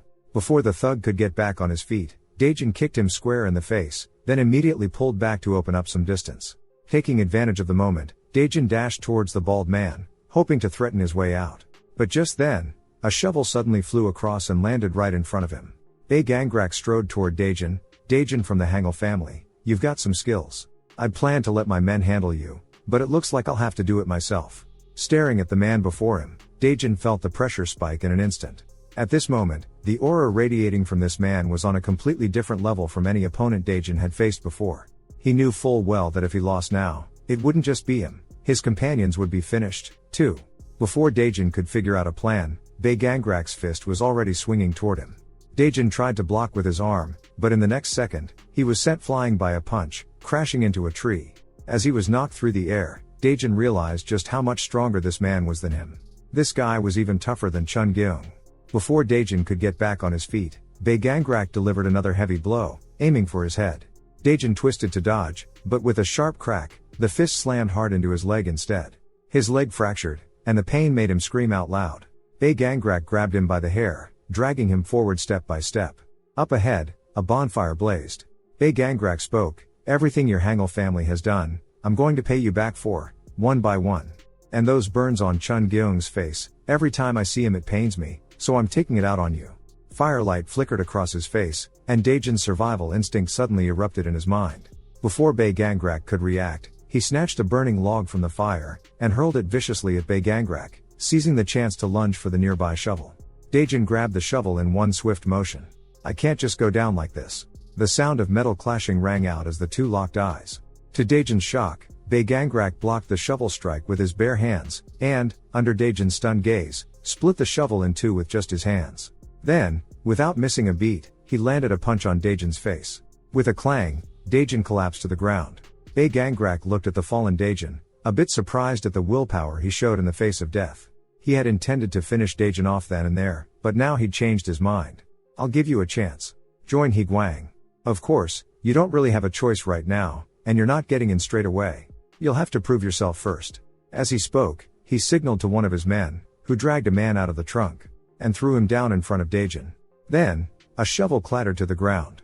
Before Daejin could react, Bae Gangrak said coldly, "Bury him." Daejin's heart skipped a beat. Right before him was a matter of life and death.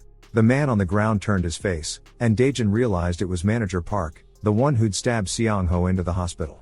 Bei Gangrak added, this guy betrayed He Guang and was caught dealing under the table. If you take care of him, you and your friend walk away alive. Otherwise, you know what happens. Daejin wrestled with himself, then raised the shovel, but with a loud bang, he slammed it down in front of the man instead. Daejin, in the end, chose kindness. He couldn't bring himself to lose his conscience over this. Right then, with a sharp crack, Bei Gangrak knocked Daejin out with a punch. Pain followed in waves, cold sweeping over his body, and the taste of earth filled his mouth. Daejin woke up in a pile of dirt. He saw 3 henchmen methodically shoveling dirt onto him. Is this really how I'm going to die? There's still so much I haven't done. Just then, the little thugs suddenly dropped one after another. Hangul appeared. Daejin, aren't you happy to see me? Hangul pulled Daejin out, and Daejin looked at him like a man reborn. But at that moment, the other henchmen noticed something was wrong and rushed over. One of them grabbed a shovel and lunged at Hangul. In the next second, Hangul caught his weapon, leaving him helpless. Ever kissed the bottom of a shoe? With that, he kicked the thug square in the face.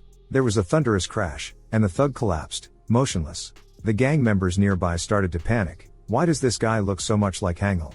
Before they could react, Hangul had already charged in like a wild tiger. With another powerful kick, he sent another thug sprawling. He shouted loudly, I am Hangul. Immediately, Hangul launched his fierce assault. One of the thugs was so terrified he was stunned. He didn't even have time to beg for mercy before Hangul's flying kick knocked him to the ground. Just like that, Hangul took care of the thugs with ease. Daejin said gratefully, Hangul, I'm so happy to see you. At that moment, In-hwan, holding his mouth, stared at Hangul like a crazed fan. Hangul. Daejin looked speechlessly at In-hwan. This guy had just crawled out of a pit, and he still had so much energy. Daejin immediately asked, Hangul, how did you find us here? Hangul replied, lately you've been acting all secretive, doing weird things, so I decided to follow you quietly. Of course, it's not because I had nothing better to do. First, I took care of the lookouts in the mountains, but then you guys were nowhere to be seen. Later, I heard the sound of a motorcycle and followed it all the way here. Then Hangul asked Daejin, what exactly are you doing here? Daejin pointed to In-hwan. His dad is in real danger right now. I'm here to help him.